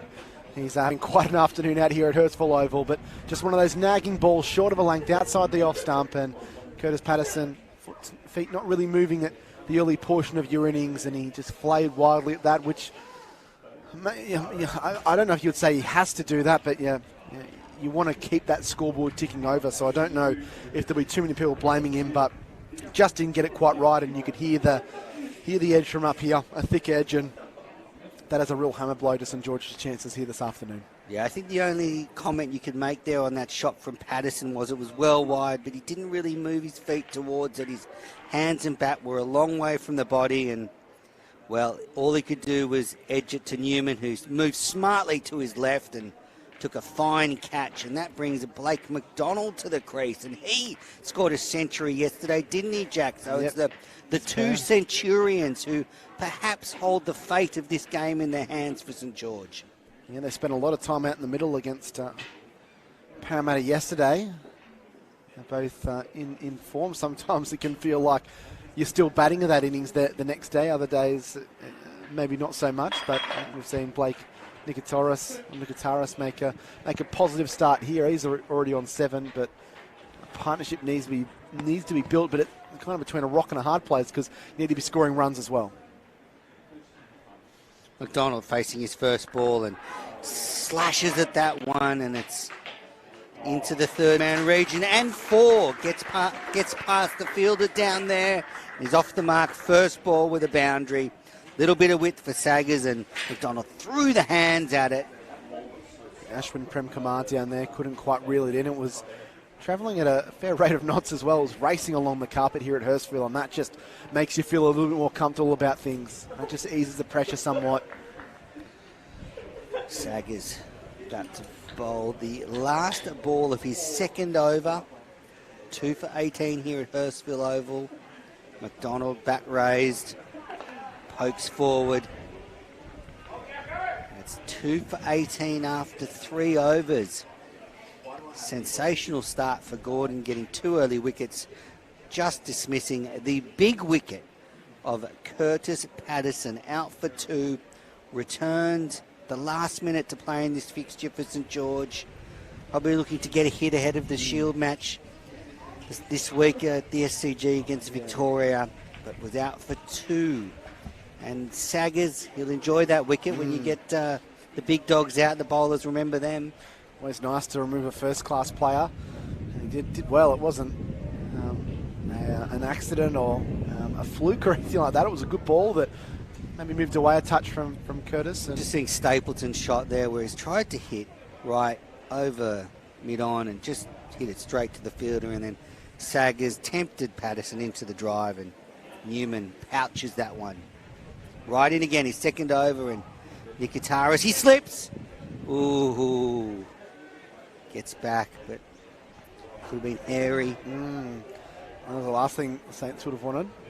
Nothing worse if you're a batsman to be on your bum in the middle of the pitch as they run you out. He's right. Quicker ball, and Nikitaris just turns it into the mid-wicket region for a single. The man on the boundary comes in and does the fielding. Newman takes the delivery, and now it's McDonald, the right-hander, back on strike to right, who's going to bowl around the wicket, the left-arm finger spinner. So angling it in and trying to turn away from McDonald.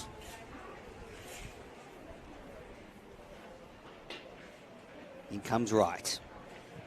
And McDonald's tried the Matthew Wade lap and has not connected at all.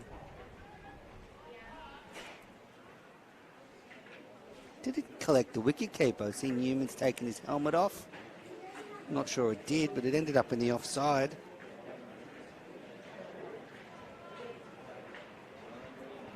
McDonald facing right. Tossed up and driven into the covers. Dot ball. Good over so far from the left arm spinner. Just 1 run coming off the first 4 deliveries. Turning the screws on St George, and McDonald's turned the screws on him and hit it over long on for 6. It's hit the sight screen on the full, bounced back. And the fielders have collected it. McDonald with a big hit for 6. Beautiful shot by Blake McDonald there. Just flowed through elegantly and smacked it straight down the ground, flowing through the line there, and he's come up with a couple of big shots already. Last ball of this over. And it's paddled down towards fine leg. It's bouncing away towards our position. The fielder's caught up with it, and they've got 2. McDonald on to 12 now of 6 deliveries, and he's spiced things up since he got out there. Yeah, you got to try and bring the attack back to the fielding side, don't you? You can't be in this form of cricket, can't be digging yourself into a hole and being ultra defensive. Even if you probably feel like that when you've lost a couple of wickets, sometimes the best form of defence can be attack. And Blake McDonald's already hit 12 from 6, and that run rate has been pushed up above 6.5 and over now. So not where it needs to be quite yet, but a bit of a partnership blossoming between this pair. 2 for 27, 131 needed off 96 deliveries. 2 overs left in the power play. So 2 fielders only allowed outside the ring for another 12 balls. So I wonder whether these 2 batters will just try and take advantage of that. There's a long on and a fine leg to Nick Gitaris. Titterton into bowl his first over, and that's slashed off the inside edge. French cut for 4 by Nick Gitaris. He's into double figures now. He's on to 12. Titterton, unfortunately, leaks an unlucky boundary to begin his spell. Yeah, you need a bit of a luck, and St George will be counting their lucky stars there. Certainly not a shot, I'm sure, Nick Gitaris is going to look back on in fondness, but he'll probably look back on the fact he got 4 for it and be pretty pleased about it. So a couple of boundaries here, just starting to make things a bit more comfortable for St George. Titterton. And just controlled into the gully region by Nick Gitaris, but no run. Nice little acceleration from St George here. This should be an exciting afternoon. Jack and I are thrilled to be covering the Kingsgrove Sports T20 Cup as part of the expanded coverage of McDonald's New South Wales Premier Cricket for this summer. You might be watching this on the Match Centre or on KO Freebies. Welcome to the coverage. He's Titterton in, and Nick Gitaris whips that for 4. That's glorious. Stood to attention. The tall left-hander has smacked that one. Yeah, just a little bit of width out in front of him. Not width in terms of wide of the wicket, but just a little bit short. Was able to kind of get in there. It was nothing more than really a short arm jab. Just showed the strength of Blake Gitaris there, and he slammed that one. It raced along the outfield, and Quincy Titterton, he's a good bowler. He's a penetrative bowler in the short form of the game, which means that he probably does take wickets, but he can go for a few runs. He just got that one a little bit wrong. Another good shot there by Nick Gitaris. Nick Gitaris on strike again and advances to Titterton, but just pushes it into the offside. No run. Both of these teams come into this fixture undefeated so far in the McDonald's New South Wales Premier Cricket season so far. One will leave with a defeat. One will have their undefeated record intact. Who are you picking from here, Jack? Still lean towards Gordon. 2 early wickets is handy, despite the run rate just starting to pick up here from the Saints.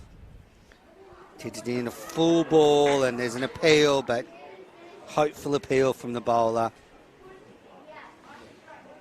That's what you'll see from Quincy Titterton. He does get it wrong sometimes, but those kind of full deliveries, Yorker length on the stumps, but also outside the off stump, that just can get the bowlers into a little bit, the batsmen into a little bit of trouble. Now, this Kingsgrove Sports T20 Cup is divided into 2 conferences, the Sydney Thunder and the Sydney Sixers. This is the Sixers conference, and looks like the Sydney Thunder are about to beat the Sydney Sixers in the WBBL as we speak. He's Titterton in, and Nick Gitaris is back, leans back, and hits that for 6. Easy as you like, towards the playground at deep square leg. That's a huge hit from Nick Gitaris, and he's on to 22, and he's accelerating and looking in fine form. Just swiveled on that one, and you can see it there heading towards the scoreboard, and 6. Wow, Jack, what a finish to that over. Yeah, he just went bang, didn't he? Blake Nick Gitaris there, and he's really in a groove. We spoke about him getting a brilliant century yesterday, and he's picked up where he left off, 22 from just 14, and all of a sudden, St George find themselves right back in the game. 2 for 41 after 5 overs. The Duckworth-Lewis par, not that there's going to be any rain, but does just tell you how the side's going in terms of are they on track. The par's 45, so they're pretty much where they need to be at the moment. The run rate's up above 8 and over. And Nicataris and McDonald, with an element of luck, have been able to rebuild something. We are going to see a change here as Ashwin Premkumar is going to come into the attack and try and stem the flow of runs, but maybe try and get a breakthrough here for the visitors, who wouldn't be getting nervous as of yet, but a few more shots like that from Blake Nicataris and the nerves will probably be going through the whole camp as we see Premkumar just doing a bit of a warm-up at the Bill O'Reilly end of the ground. 157 is what Gordon made earlier, 4 for 157. So 158 needed, 2 for 41. Premkumar's in, and this ball's lofted lovely over the top, all the way for 6. Welcome to the bowling crease. What a reply here from St George. McDonald cashing in this time. He's been at the non-strikers end, watching balls sail over the rope, and he cashes in with a beautiful lofted cover drive for 6. Yeah, it's been a stunning counter-attack by these two players in the last 2 and a bit overs. Since Patterson got out, it's been real acceleration from St George. Last over of the power play as well, and we said you want to be between that 50 to 60 mark. Well, they're on 47 at the moment. Here's Ashwin Premkumar. And he goes over the top again. More runs for St George, 6 more. Bang, bang here from Blake McDonald, who's playing a fine supporting hand alongside Blake Nicataris, as St George are firing on all cylinders now. Brings up the 50 off just 32 deliveries. They're 2 for 53. McDonald goes to 24 off just 8 deliveries, Andrew Mensel. This is excellent stuff. These two both made centuries yesterday, and they've carried on where they left off. And Jack, you confidently declared Gordon as favourites in the last over. Well, it's changed significantly since then. You would feel that Gordon need a wicket, because these two have careered along to 53. That run rate's up above 10 and over now. And the deficit almost under 100 here for the Saints. Premkumar to McDonald, who is not going to go for 3 in a row. He flicks it to mid-wicket. Got plenty of runs this over. Don't need to say put the cue in the rack, so to speak, but don't need to take unnecessary risks over these next 3 deliveries.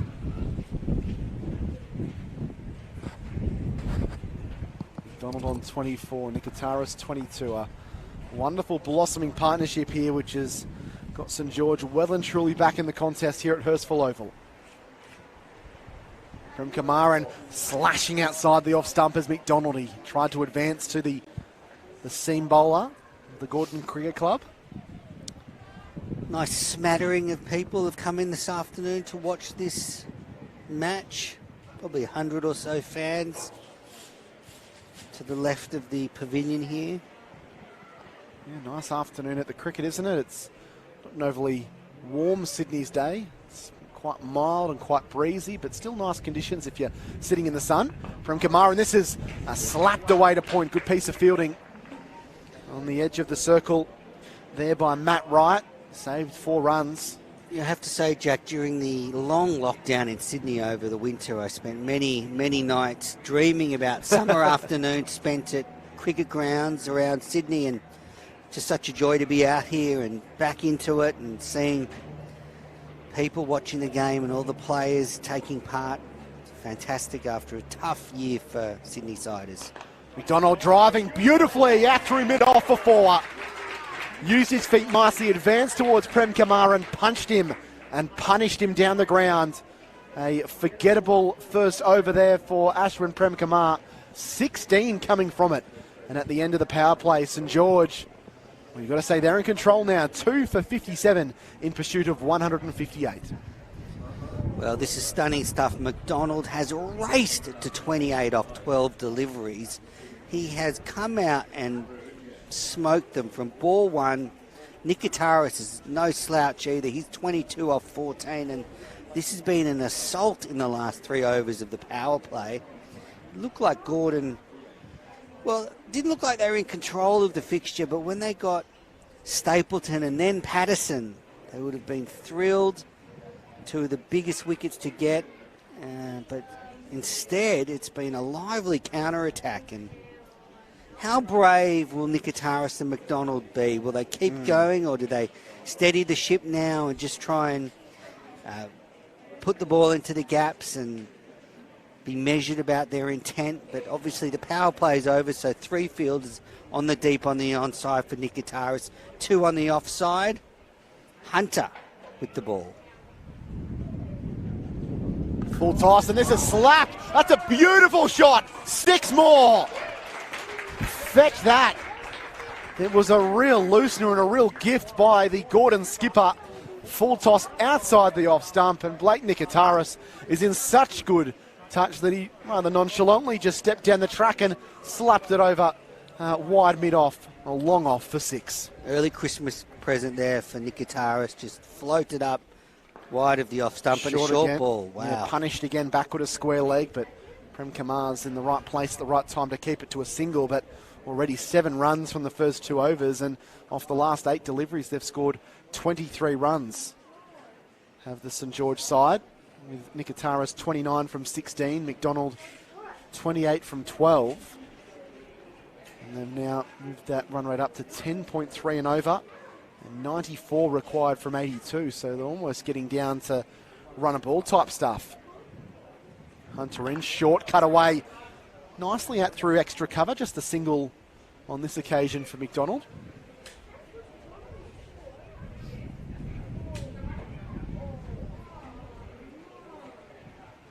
Just confirming that result in the WBBL, the Thunder have won by 6 wickets. Hunter in and advancing a little bit uppishly and a little bit risky there from Nikitaris as he clips it away onto the onside. Yeah, the Sydney Sixers made 6 for 94 in the WBBL. At least Perry top scored with 40 not out, but it was well under par, and the Thunder have got there. Top score for the Thunder, Smriti Mandana with 40 of 5. The Thunder get the chocolates in the derby. Hunter in, short and shuffling across the crease. That Thomas McDonald, he had the right idea. Fortunately there, it looks like the ball missed the back pad and hit him on the back of the knee or the outside of the knee. Uncomfortable when it misses the padding, even off a spinner. Still looking to be ultra aggressive here, St George. Trying to take the game away from Gordon. He's back and cutting forcefully again out through to deep extra cover for the single. So pretty good recovery there, must be said, by Dylan Hunter after going for the 6 initially. 4 singles to finish, 10 off the over. Another good one for St George though. 2 for 67 off 7. And less than 100 to win, so 91 from 78. Gordon need to take some wickets. This has been positive cricket from St George, and I think they've probably assessed that it'll be easy to score while the ball's new and hard. It probably gets a little bit harder as the innings goes on and softens up a bit. So they're really going at the bowlers with aggression and positivity, and McDonald's hitting at 200. Nikitaris is almost at 200. And I reckon if you're one of the spectators, just keep an eye out on the action, because there could be some balls heading your way. So chopped out to deep point for a single as Parsons comes into the attack. Required run rate 7 and over from here as well. So they've got the run chase under control at the moment. That's not to say that they're going to cruise to victory, but they've been able to bring that required run rate down from what it was maybe about half an hour ago. If St George should win here, it'd be a great start to their Kingsgrove Sports T20 Cup campaign after a disappointing year last year, only getting the 1 win. They'd be keen to start off with the victory against Gordon, who were the semi-finalists in the competition last year. Parsons in, this ball ricochets off the pad there off Nikitaris as he looks to work across onto the onside. I was looking at the ladders from McDonald's New South Wales Premier Cricket last year, and there's not much between these sides in the Belvedere Cup and the limited overs competition. That They were pretty close in both those ladders, which would suggest they're evenly matched. And, well, we're seeing it here so far.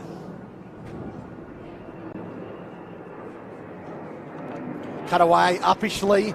It's a fair chunk of it. Picks out Saggers in the deep. Just the single. So now they've been able to protect those boundaries a bit more. Gordon, that's stemmed the flow of runs a touch. 2 singles of the first 3 deliveries of this over.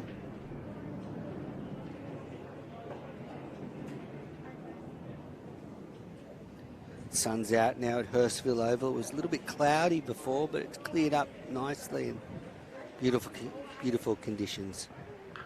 This ball lofted in the air. He's got a fair chunk of it. He's going to get it enough to keep it away from Hunter there, and it has gone for 4. He tried to flick back, all in vain. Runs continue to flow here for St George. 4 more to the total, and it was Blake McDonald again. Just continues to take the attack to the hapless Gordon Quicks. McDonald now 35 of 17 deliveries. He's taking this game away from Gordon. 2 for 73 now. Parsons in, nudged off the hip there. They might think about 2 here. McDonald's got it into the gap, and it's a quick turn. Really good piece of running by St George, who are really turning up the heat here on Gordon. And as Andrew Menzel mentioned a couple of overs ago, they desperately need a wicket. This over wasn't looking too bad, but now there's been 8 picked off it. Still 1 ball left in the over. McDonald's gone to 37 from 18, and Nikitaris no slouch either, 31 from 19. Scoring at 10 and over. Parsons to McDonald, Ford defends out to the offside and smartly picks up a single. So a very profitable over again for St George. 9 runs coming from it. And at the 8 over mark of the innings, 2 for 76 in pursuit of 158 to kick off their Kingsgrove Sports T20 Cup season, with Nikitaris 31 and McDonald 38. Well, we're starting to see some really smart cricket in between the big shots. McDonald and Nikitaris looking to rotate the strike, a left and right-handed combination. Hunter's going to continue. His first over went for 10. McDonald on strike. Short and cut away hard. Gets plenty of it, but picks out the sweeper in the deep. So a single to start there for Blake McDonald. And Nikitaris back on strike. They did this yesterday against Parramatta in a convincing 9-wicket win. And now they're doing it to Gordon in the shorter format of the game. Partnership that's being developed between this pair. Plenty of runs to speak of as Dylan Hunter, the skipper, continues. Left arm over the wicket, advancing and working down the ground is Nikitaris.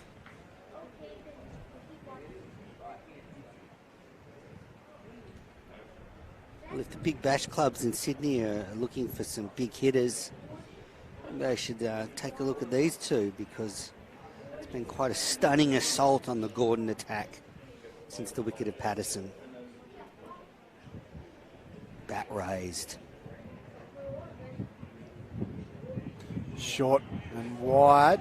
Oh, he's not happy there, is Blake McDonald, and you've got to agree with him. It's pretty wide. Surprised that wasn't adjudged a wide, maybe just inside the chalk lines, but just touch and go there. Thrown up back and cutting away.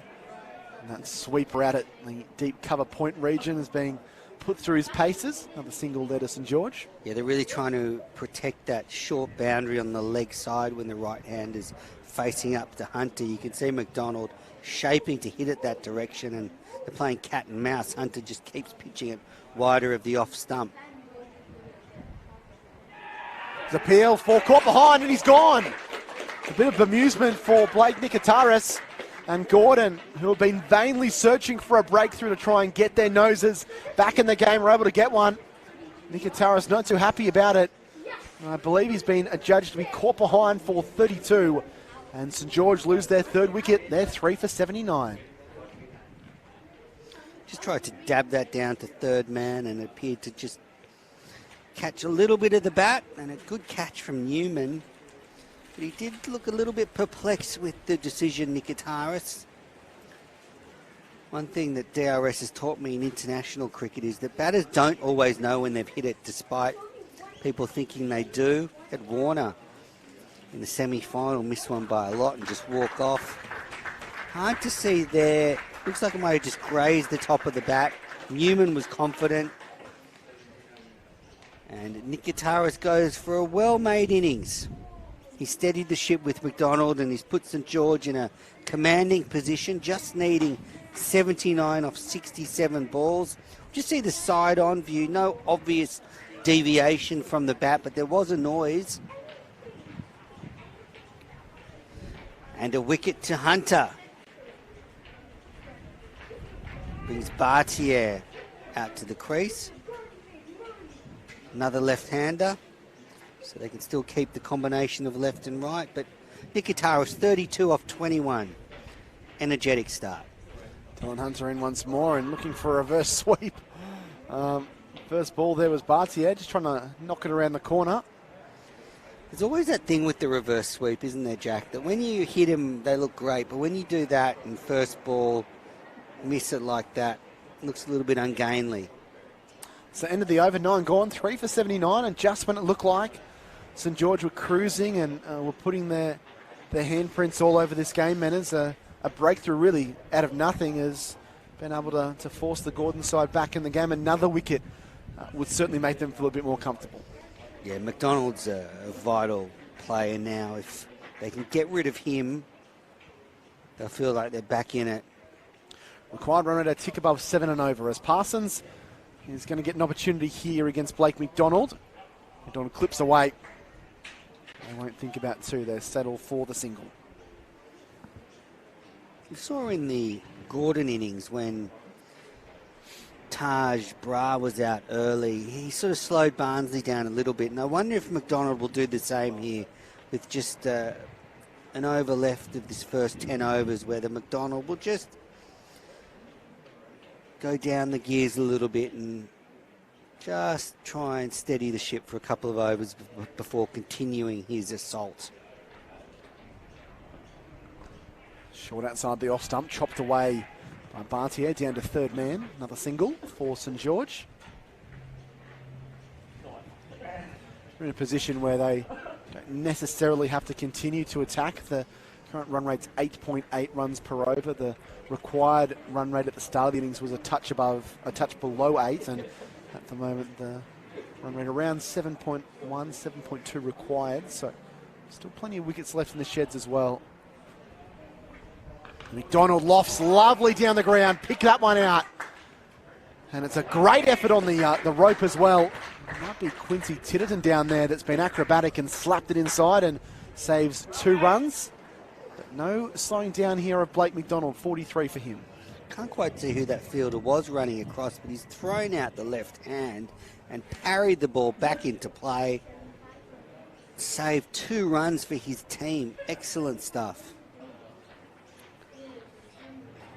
Quincy Titterton down there, the fast bowler, energetic, and he's racing around the ground trying to help his side whichever way he can. Just the one over him so far. He got a bit of a pasting, unfortunately, for Quincy. Short, aimed at the ribs there and knocked away by McDonald for another single. 5 from the over thus far.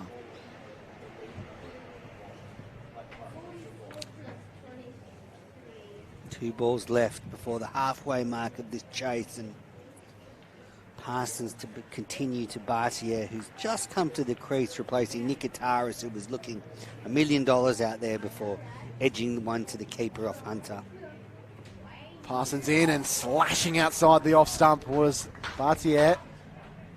A few interesting strokes, not you would call that interesting, but a couple of miscues and plays and misses in the first 3 deliveries of Lee Bartier's innings. Good bounce there from Parsons.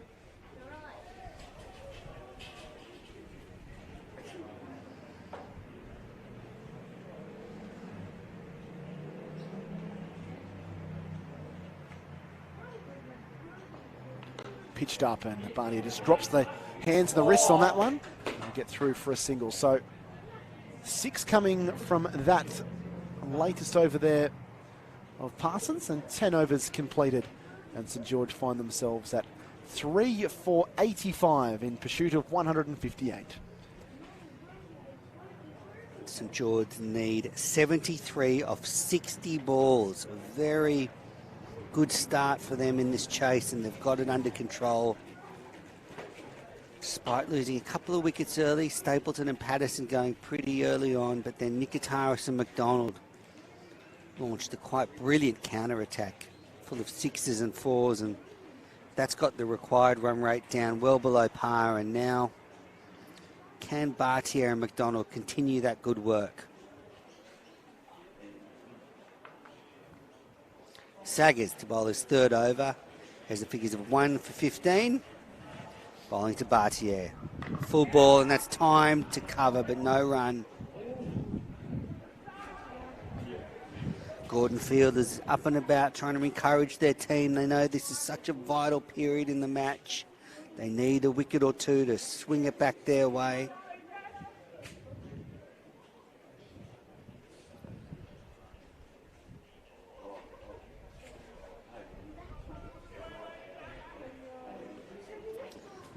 Saggers now. Delivers. And that's slashed out and dropped at point. Bartier threw the hands at it, and the fielder at point could not hold on to a difficult chance. Ben Parsons there dropping that one, and Will Gordon rue that chance. Bartier dropped on 2 off Saggers. It's tough when you see a chance like that go down, isn't it, Menners? That's really painful to see that. Saggers in again. Full ball, and Bartier pushes to mid-off. They take a single to the fielder. Bartier's on to 3, brings McDonald back onto strike, who's on 44 off just 25 deliveries. The fielders are all moving around now. 3 fielders on the onside.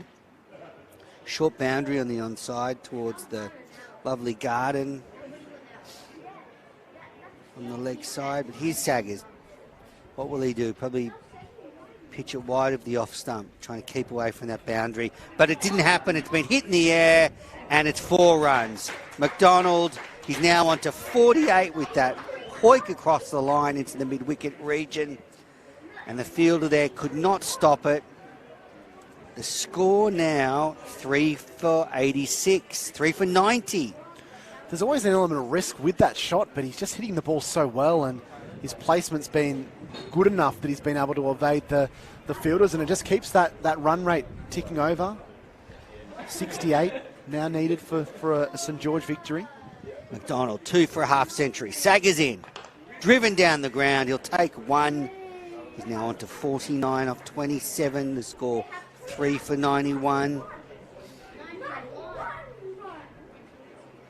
1 ball left in the 11th over, and McDonald is single-handedly winning this game for St George.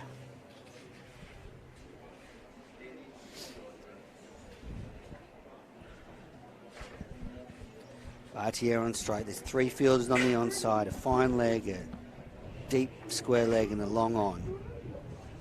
Saggers. It's driven handsomely over mid-off. Couple of bounces and over the rope for 4. Bartier getting in on the action now. He's on to 7. And the score now 3 for 95 in the 11th over.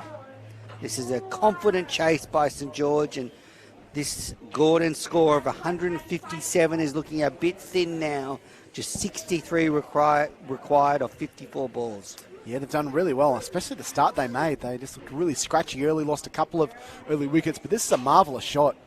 He's not a slow bowler at all, Jackson Saggers, and they have the confidence there, Luke Bartier, to use your feet in advance, especially having been dropped a couple of balls earlier, to come out there and play a wonderful shot. He really smoked it, or laced that through the offside, and picks up a boundary and an over that was looking like it might be a pretty tidy one from Gordon's point of view. Ends up going for 10.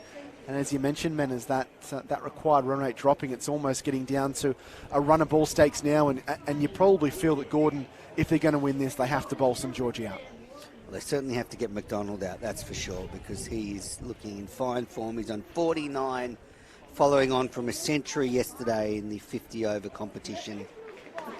Just needs one here for 50. Titterton brought back into the attack, leaked 14 in his first over. He starts better here with a dot. 3 for 95.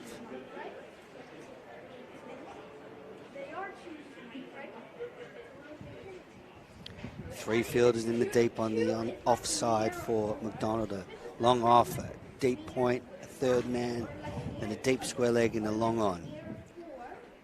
McDonald on strike. He just turns it into the onside, sets off, and raises the bat. That's 50. Blake McDonald has scooted to a quick half century, coming off just 29 deliveries. The score now 3 for 96. Yeah, really good innings from Blake McDonald. It's been a counter-attacking innings. He's taken the attack to Gordon, and unfortunately for Gordon, they just haven't had a reply to some of his power hitting. But he'll know that the job, it's only half done, or maybe a little bit more than half done. He needs to keep going. Bartier facing up to Titterton, and he's hit it high and handsomely over mid-wicket for 6. That's a long way. That's over the fence and running up the local street. And it's going to be a little bit of a job getting that ball back, because Bartier has given that the full treatment. 6 more to the St George total, and they've gone past 100 now. 3 for 102 in the 12th over. It's been a bit of a funny change, isn't it? Luke Bartier looked scratchy off his first kind of 4 or 5 deliveries, and including being dropped by Parsons at point in the last over. Well, since then, he's been able to pick up a single, and then he's hit a beautiful 4 at the back end of last over, and he's just absolutely smoked that. That's a big shot, and unfortunately, probably just right in the slot there by Quincy Titterton, not the area he probably wants to bowl, and it really is panic stations here for the visitors, with St George marching on to 3 for 102 and just 56 away from victory. See one of the Gordon fielders, I think, is he ordering a ride share service to get back? Not sure. Oh, he's jogging back. You're right, that was a real hittable length. Not a bad length for, say, 4-day cricket, 2-day cricket in McDonald's New South Wales Premier Cricket, but just in 20-over cricket, easy for Bartier to get under that one, and it flew off the middle of his bat. He's 13 off 9. McDonald's 50 off 29. And, since Stapleton and Patterson have got out, the other batters have made it look pretty easy. Here's Titterton. Can he bounce back? Slower ball, full toss. Bartier pushes to long off for a single. It's 3 for 103. Now, St George require just 56 off 51 deliveries. 55 off 50.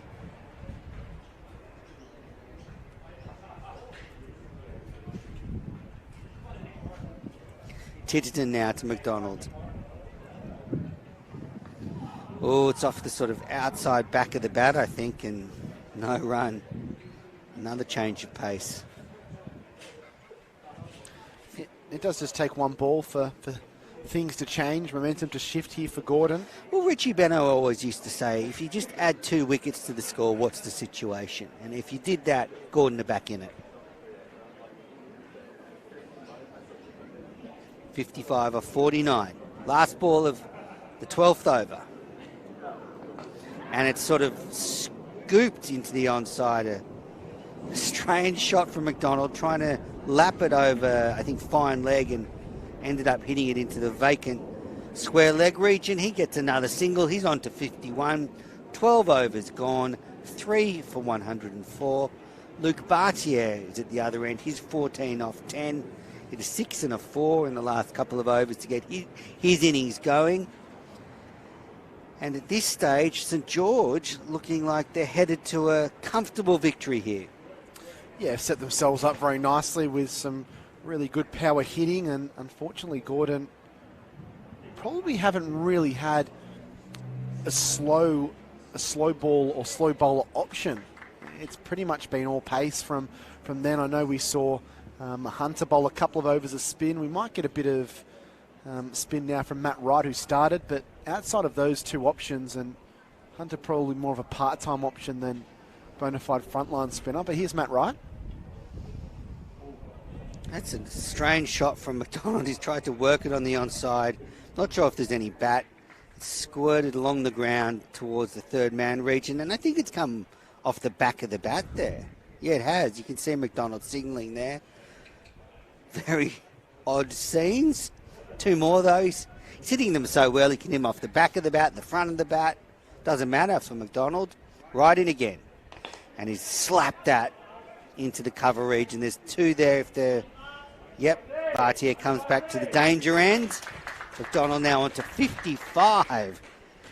That's 3 for 108. 50 required off 46. Don't go anywhere. McDonald is not slowing down. This is a real treat for the viewers who are watching this one. And he's bottom edged it into the offside for another single. Long off comes in and does the fielding.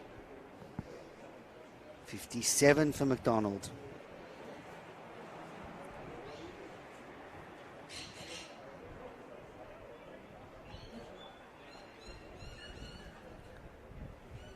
Brings Bartier back on strike.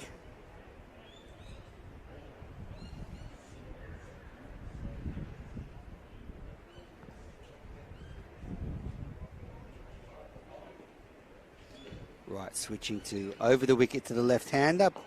And Bartier sweeps it in the air. There's a man out there behind square who'll do the fielding. Just keeps it to 1. He's now on to 15 off 11. McDonald on strike on 56 off 34 deliveries. Slowed down slightly with his strike rate. He was going at 200, but still, it's powerful stuff from the right-hander. Waits for right. He's done the reverse sweep. Oh, and he's doing it so easy. That's just bouncing away. The fielder won't get there. He's putting on a show here now, McDonald.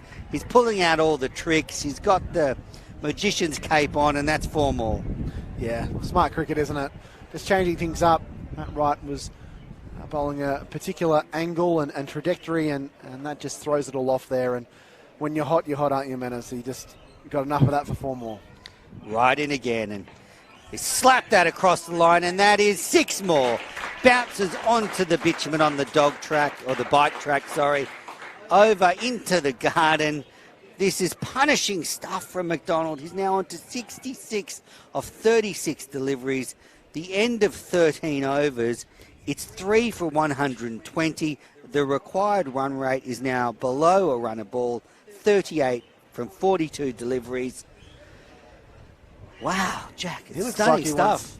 He might be getting some Uber Eats delivered. I think he's got an early dinner reservation or something. He's looking to finish it. That was a marvellous shot. It was a good effort on the boundary rope by the Gordon fielder, but I don't think that was ever going to be reeled in, and just some real power hitting. Notice there, you see him shuffle across a little bit, give himself a bit of room outside the leg stump, and for Gordon now, you may as well go back to your strike bowlers and just see if you can nab a couple of wickets. I don't think trying to slow the run rate down is going to work. Bartier waiting for Parsons, who just thinks about a single but was sent back by the non-striker. McDonald's just dealing in boundaries now. He's gone to 66 off 36, but Luke Barty has played a nice little hand, a nice little foil to him. A couple of big shots from him, and his knock of 15 from 12. Beautiful sound of airlines, meaning travels back in Australia.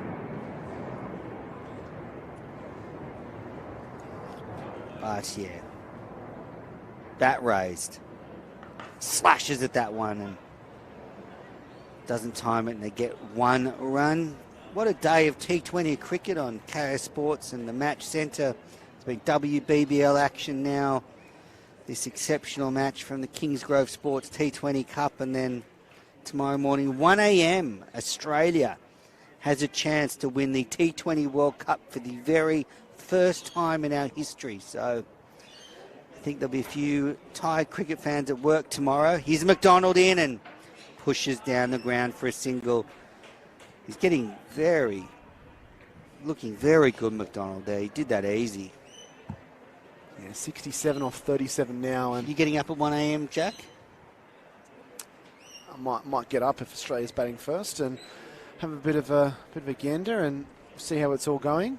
The plan is definitely for a 1 a.m. start. You need a couple of hours sleep beforehand. It's just too late to stay up. Here's Bartier waiting for Parsons, and it's slashed. No, it's smashed. That's high and handsome. Another 6 over mid-wicket. It's landed onto the grass again.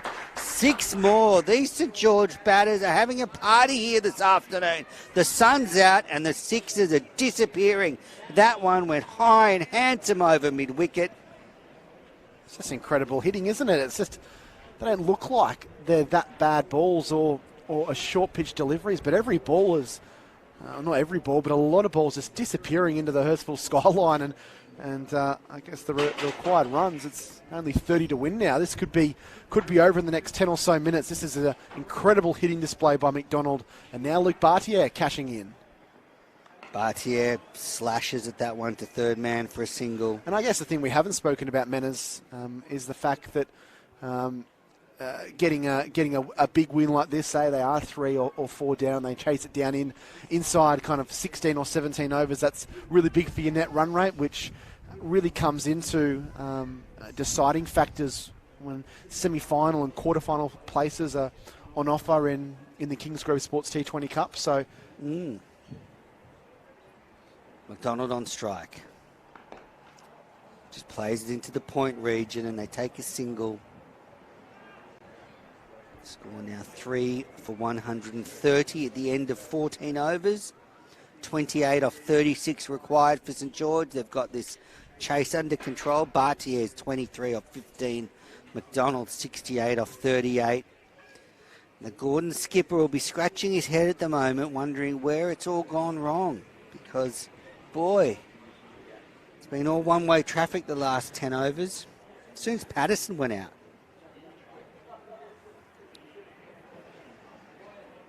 It's going to be a change. They're taking the spinner off from the Lindwall end. And Sager's being brought back into the attack. It's like lambs to the slaughter at the moment for these Gordon bowlers. All right, McDonald on strike. Sager's in. And it's another high ball and another 6. That one's just whipped off his hip. And that's the longest one as well. And that's gone again into the same neighbourhood area there. There's a fence there, but it's over the fence and into the side street. The Gordon players not as keen as they were earlier to go after it. And there's going to be a little bit of a break in play here because McDonald's just hitting them too far. He's now dashed to 74 off 39. Look at this ball, short of a length, on his pads, and he's just hoiked it high and handsome. And it's gone over those trees, and you can probably see in the distance there the traffic. That's where the white ball is probably running. And again, it's huge from McDonald. They just haven't got their line and lengths right today, Gordon. I thought they bowled pretty well to begin with, but I think since that pressure or that the blowtorch to the belly's been applied by St George, they've felt like they've been under pressure, and whereas St George didn't get their lengths wrong when the batters were hitting to the leg side, to the short boundary, Gordon had probably got that wrong all afternoon, and that's why we've seen so many 6s disappear. And that's taking nothing away from St George. It's been a really impressive, hard-hitting display.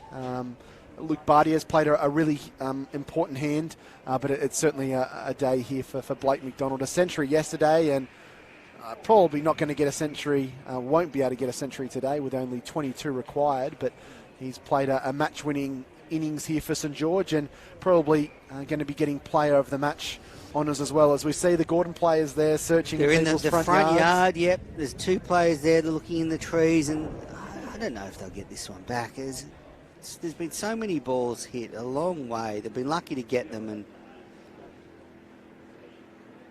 might need to. I know they've been working on some balls that have technology inside them. I know Casper, the former Australian fast bowler, has got something, and just wonder if they might need a tracker in these balls the way McDonald's hitting them, because I just don't think they'll find this one. Probably someone wondering why there's a couple of cricketers in their front yard at the moment. Yeah, exactly. Here's some rustling in bushes out the front, but yeah, they might need to try and find a replacement ball. It definitely went onto the road, and cricket balls can bounce pretty high, and yeah, there's no guarantee we're going to get that one back. You can see on the Gordon players there, there's a bit of vacant land there and some some pretty long stretches of grass in there as well. I don't know if they're going to have too much luck, and I think the umpires have probably thought better get another yeah. replacement. Also, there's a few fielders haven't been quick to go and help. There's a few Gordon fielders there just leaning on the fence, happy to see their mates do all the looking. We'll just see here. It's such a nice shot from McDonald because he's used the pace of the ball from Saggers and just swung it high and handsome. And it's probably the biggest of the day, certainly the highest of the day.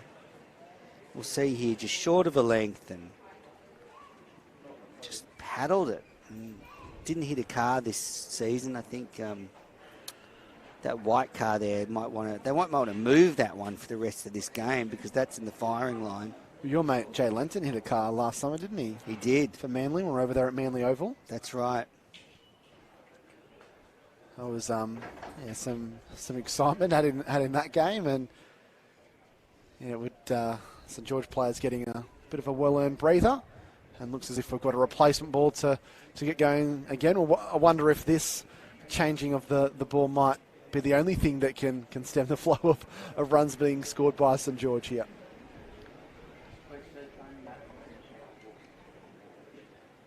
Yeah, I wonder if one of the local kids will find that ball that's disappeared up there this afternoon. Maybe I know when I was a kid, I'd hang around the SCG and wait for the of course you would. New South Wales team or the Aussie team to hit him out of the nets, and then I'd run across and grab it from Moore Park.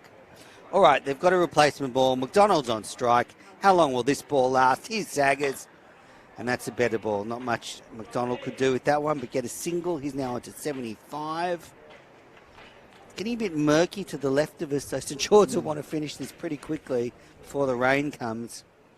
It's an impressive performance by the Saints, isn't it, considering that in this format they struggled last summer. They only had the one win, and especially batting-wise, there was a fair few games where I think their batting probably let them down, subpar scores, but now, assuming that everything goes to plan, chasing down a score in excess of 150 at home, opening game of the season, there's probably not too many better scripts to have been written. And they make them 3 out of 3 in all competitions as well, so that's not a record to be sneezed at. Yeah, I think St George were better at changing their pace when they were bowling. I don't think Gordon have quite mastered that in this innings. They're a little bit one-paced, and it's been much easier for St George batters to get into rhythm and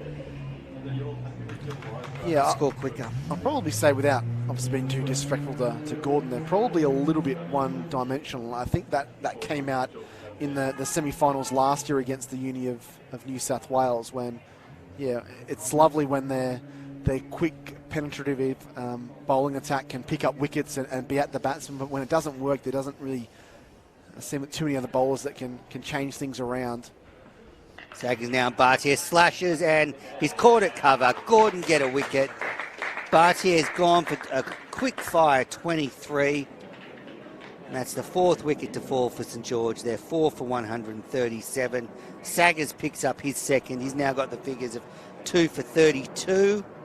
And that probably sums up kind of Gordon's afternoon a little bit there. That's probably the length that they need to have been bowling more of today. It was pulled back a little bit. Not in that swinging arc, but not so short that the player can cut it. And as you saw there, Luke Bartier going back and trying to cut it like he's done a lot of times during this innings. But it was at that length that he wasn't quite there and wasn't able to time it. And it was a well-judged catch in the end. So that's good cricket from Gordon. And, still 21 to get. It looks like it's pedestrian from here. But cricket's a funny game. Another wicket here or another couple of wickets, and the pressure goes back onto St George. If you can somehow get rid of Blake McDonald, then it makes it a bit nervy. Obviously, St George still in the driver's seat, Manners, but a relieving wicket there for Jackson Saggers and also for the Gordon Cricket Club. Yeah, Bartier really lost his shape there with that shot. He's been timing the ball so well. He hit a couple of nice sixes in his innings, but they're just lost all shape. The hands and the arms went everywhere and just ballooned to cover. Saggers 2 for. Now he's bowling to Caleb Phillips. That's a wide ball down. Oh, not a wide. Oh, it is a wide ball. Yes. Push down leg side. Phillips will be annoyed with himself if he just got a little tickle. Fine leg is quite square, so he would have got a certain boundary. If Phillips has seen the way McDonald's playing at the other end, he'll probably just try and give him the strike while he's in red hot form. 2 balls left in the 15th over.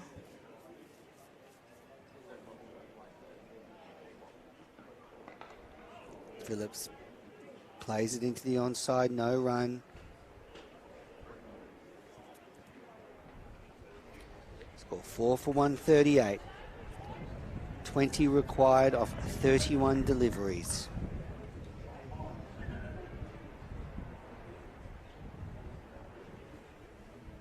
St George on the cusp of a victory, but as Jack was saying, if Gordon can somehow get out McDonald, they'll feel they've got a chance. Phillips defends. 20 off 30 required for victory. The end of Saggers' 4-over spell. 2 for 33. Brought back into the attack by the skipper to get a wicket, and then he obliged, dismissing Bartier. And now it's getting pretty dark here at Hurstville Oval. Some heavy clouds coming across. Yeah, it was quite a nice afternoon when we got here, and those clouds kind of came across towards the back end of Gordon's innings, didn't they? And then they had a look a bit at the radar and thought there might be a little bit of rain, maybe around the break, and then the clouds seemed to kind of part and dissipate, but yeah, they've come back. And that's probably another reason for St George to get a move on, but they're well ahead of the par, even despite losing that 4th wicket, Menners. They're still 19 runs ahead of where they need to be, but yeah, that would be another influence on Gordon. Every time they get a wicket, that par goes up. So let's see what they've got here with Parsons coming in. And it's slashed over the top. It was aggressively done there by Blake McDonald, trying to finish this as soon as he can, but he has to just settle for a single on that occasion as he moves to 76. It brings the all-rounder Caleb Phillips onto strike.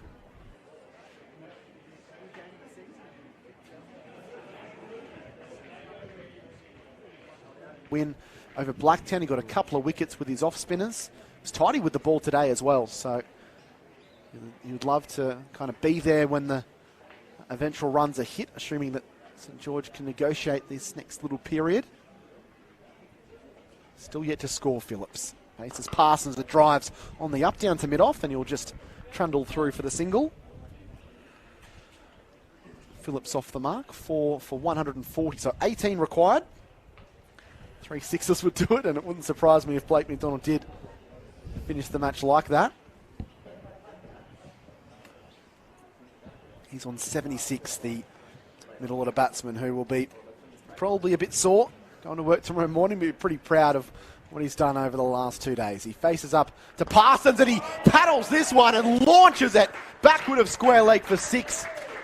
Not quite a hill, but on the grassy knoll there on the far side, on the Eric Johnson Memorial scoreboard side of the ground, and he picks up 6 more. So now there's 12 to win, and McDonald moves with yet another 6. He goes to 82 from 42. Wow, you talk about him going to work tomorrow. He'll have a few stories to tell at the water cooler. He'll start with his century on Saturday and then move on to his dashing 80-odd not out so far today.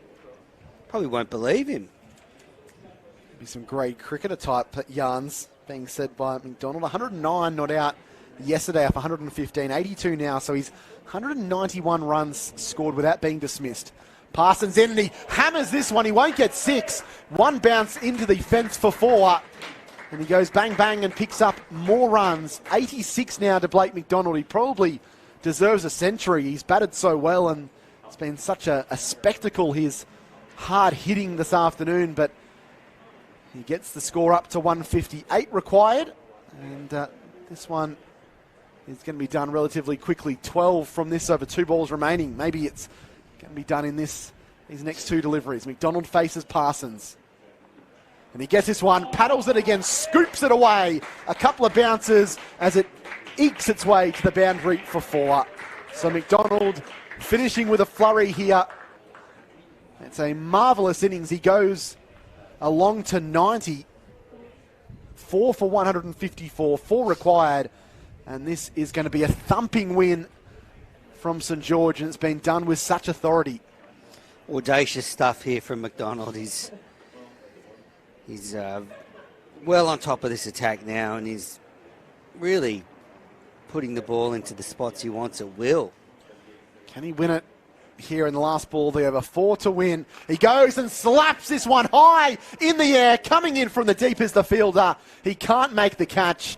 He was trying to end it with one big blow. He has to settle for a single, but he will retain the strike. Or Blake McDonald, he goes to 91 in what has been probably one of the, well, certainly the best Kingsgrove Sports T20 knock I've seen from a batsman in the short time we've been covering at Menners. And St George have him to thank after a nervy start when I remember saying that I thought Gordon would push on and be able to win this one. He's completely taken the momentum away from him, and he's back up to scoring 2 runs a ball.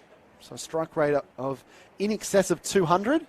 He has a chance to finish it here with 4 overs remaining. Of course, we're not going to get that. We might only get 1 ball here the way Blake McDonald's batting. Should have been really caught there. The fielder at deep point didn't really come in, and he should have been snaffled there in the outfield, although it wouldn't have made a difference to the result.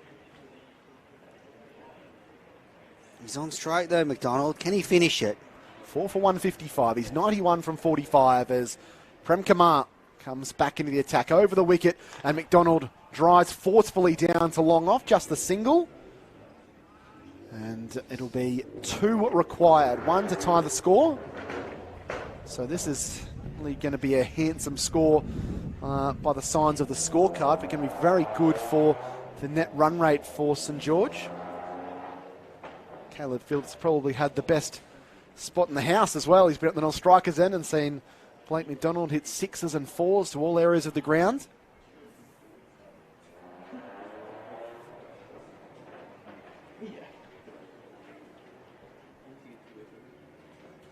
Caleb Phillips on strike. Karan Kumar in, and that will be a wide down the leg side. So that ties the scores and just 1 to win. So good chance Blake McDonald won't get the honour of hitting the winning runs. I don't think you'll mind too much. Caleb Phillips on 1 has an opportunity to hit the winning runs here. And even though it's just the 17th over, we won't get too much of an early mark. 5:21 is the clock, so we're probably running a bit behind if we'd gone to the full 20 overs. Prem Kumar, and that will be a wide as well. So that will finish the game. A pretty anticlimactic way to finish it. And the players and the umpires aren't really sure that the game's over. Yep. They're all sort of looking at each other. But now the umpire's taken the bails off, and St George get the win.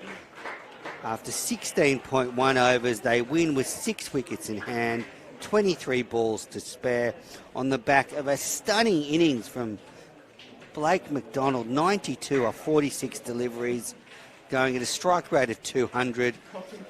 Jack, you have to say it's been a real treat this afternoon here at Hurstville Oval. We've seen some high-quality T20 cricket. Gordon batted first, made 4 for 157. Barnsley with a well-made 50, backed up by Maxi Newman with 46 off 23. And it looked like it would be a challenging total, but then St George, they lost Stapleton early for 4. Then the big dog, Curtis Patterson, was out for 2. And at that stage, Gordon would have fancied their chances, but Blake Nikitaris and Blake McDonald both took the attack on. Nikitaris was dismissed for 32 off 21. But from there, it was all St George. And it was the McDonald show, 92 off 46 deliveries, backed up by Luke Barchier, made a handy 23 off 17. Caleb Phillips was 1 not out at the end. And St George get their first win in the Kingsgrove Sports T20 Cup of the season. Yeah, very confident-boosting win for St George, and they've won in great fashion, as Men has mentioned, with Blake McDonald, certainly our player of the match, with a swashbuckling 92 unbeaten from 46. They do it in a canter in the end with 23 balls remaining. So even if they got up to around that 165, 170 mark, Gordon, it still wouldn't have been enough. But a very good win for St George. They've now equalled the amount of wins they got in the Kingsgrove Sports T20 Cup campaign last season, and they'll look to push on. We're going to continue our coverage next Sunday. We're going to be out at Rosedale Oval for Fairfield Liverpool against Penrith. I won't be as part of the coverage, but you will be able to catch the commentary team for all of the action there, and hopefully it is just as exciting as what we've seen here this afternoon. Big shout out and big thanks to Zach Goodchild from Sport Interactive, or Interactive Sport, doing all the production side, and to all of the other guys that have been involved, the cameraman out here this afternoon, and to all of the production crew across down around the place that have helped everything run smoothly. But there, as you can see, the scorecard was St George that do it pretty easily in the end. A huge win for them by 6 wickets. On behalf of my co-commentator Andrew Menzel, I've been Jack Clifton. We'll see you for more Kingsgrove Sports T20 Cup action next week.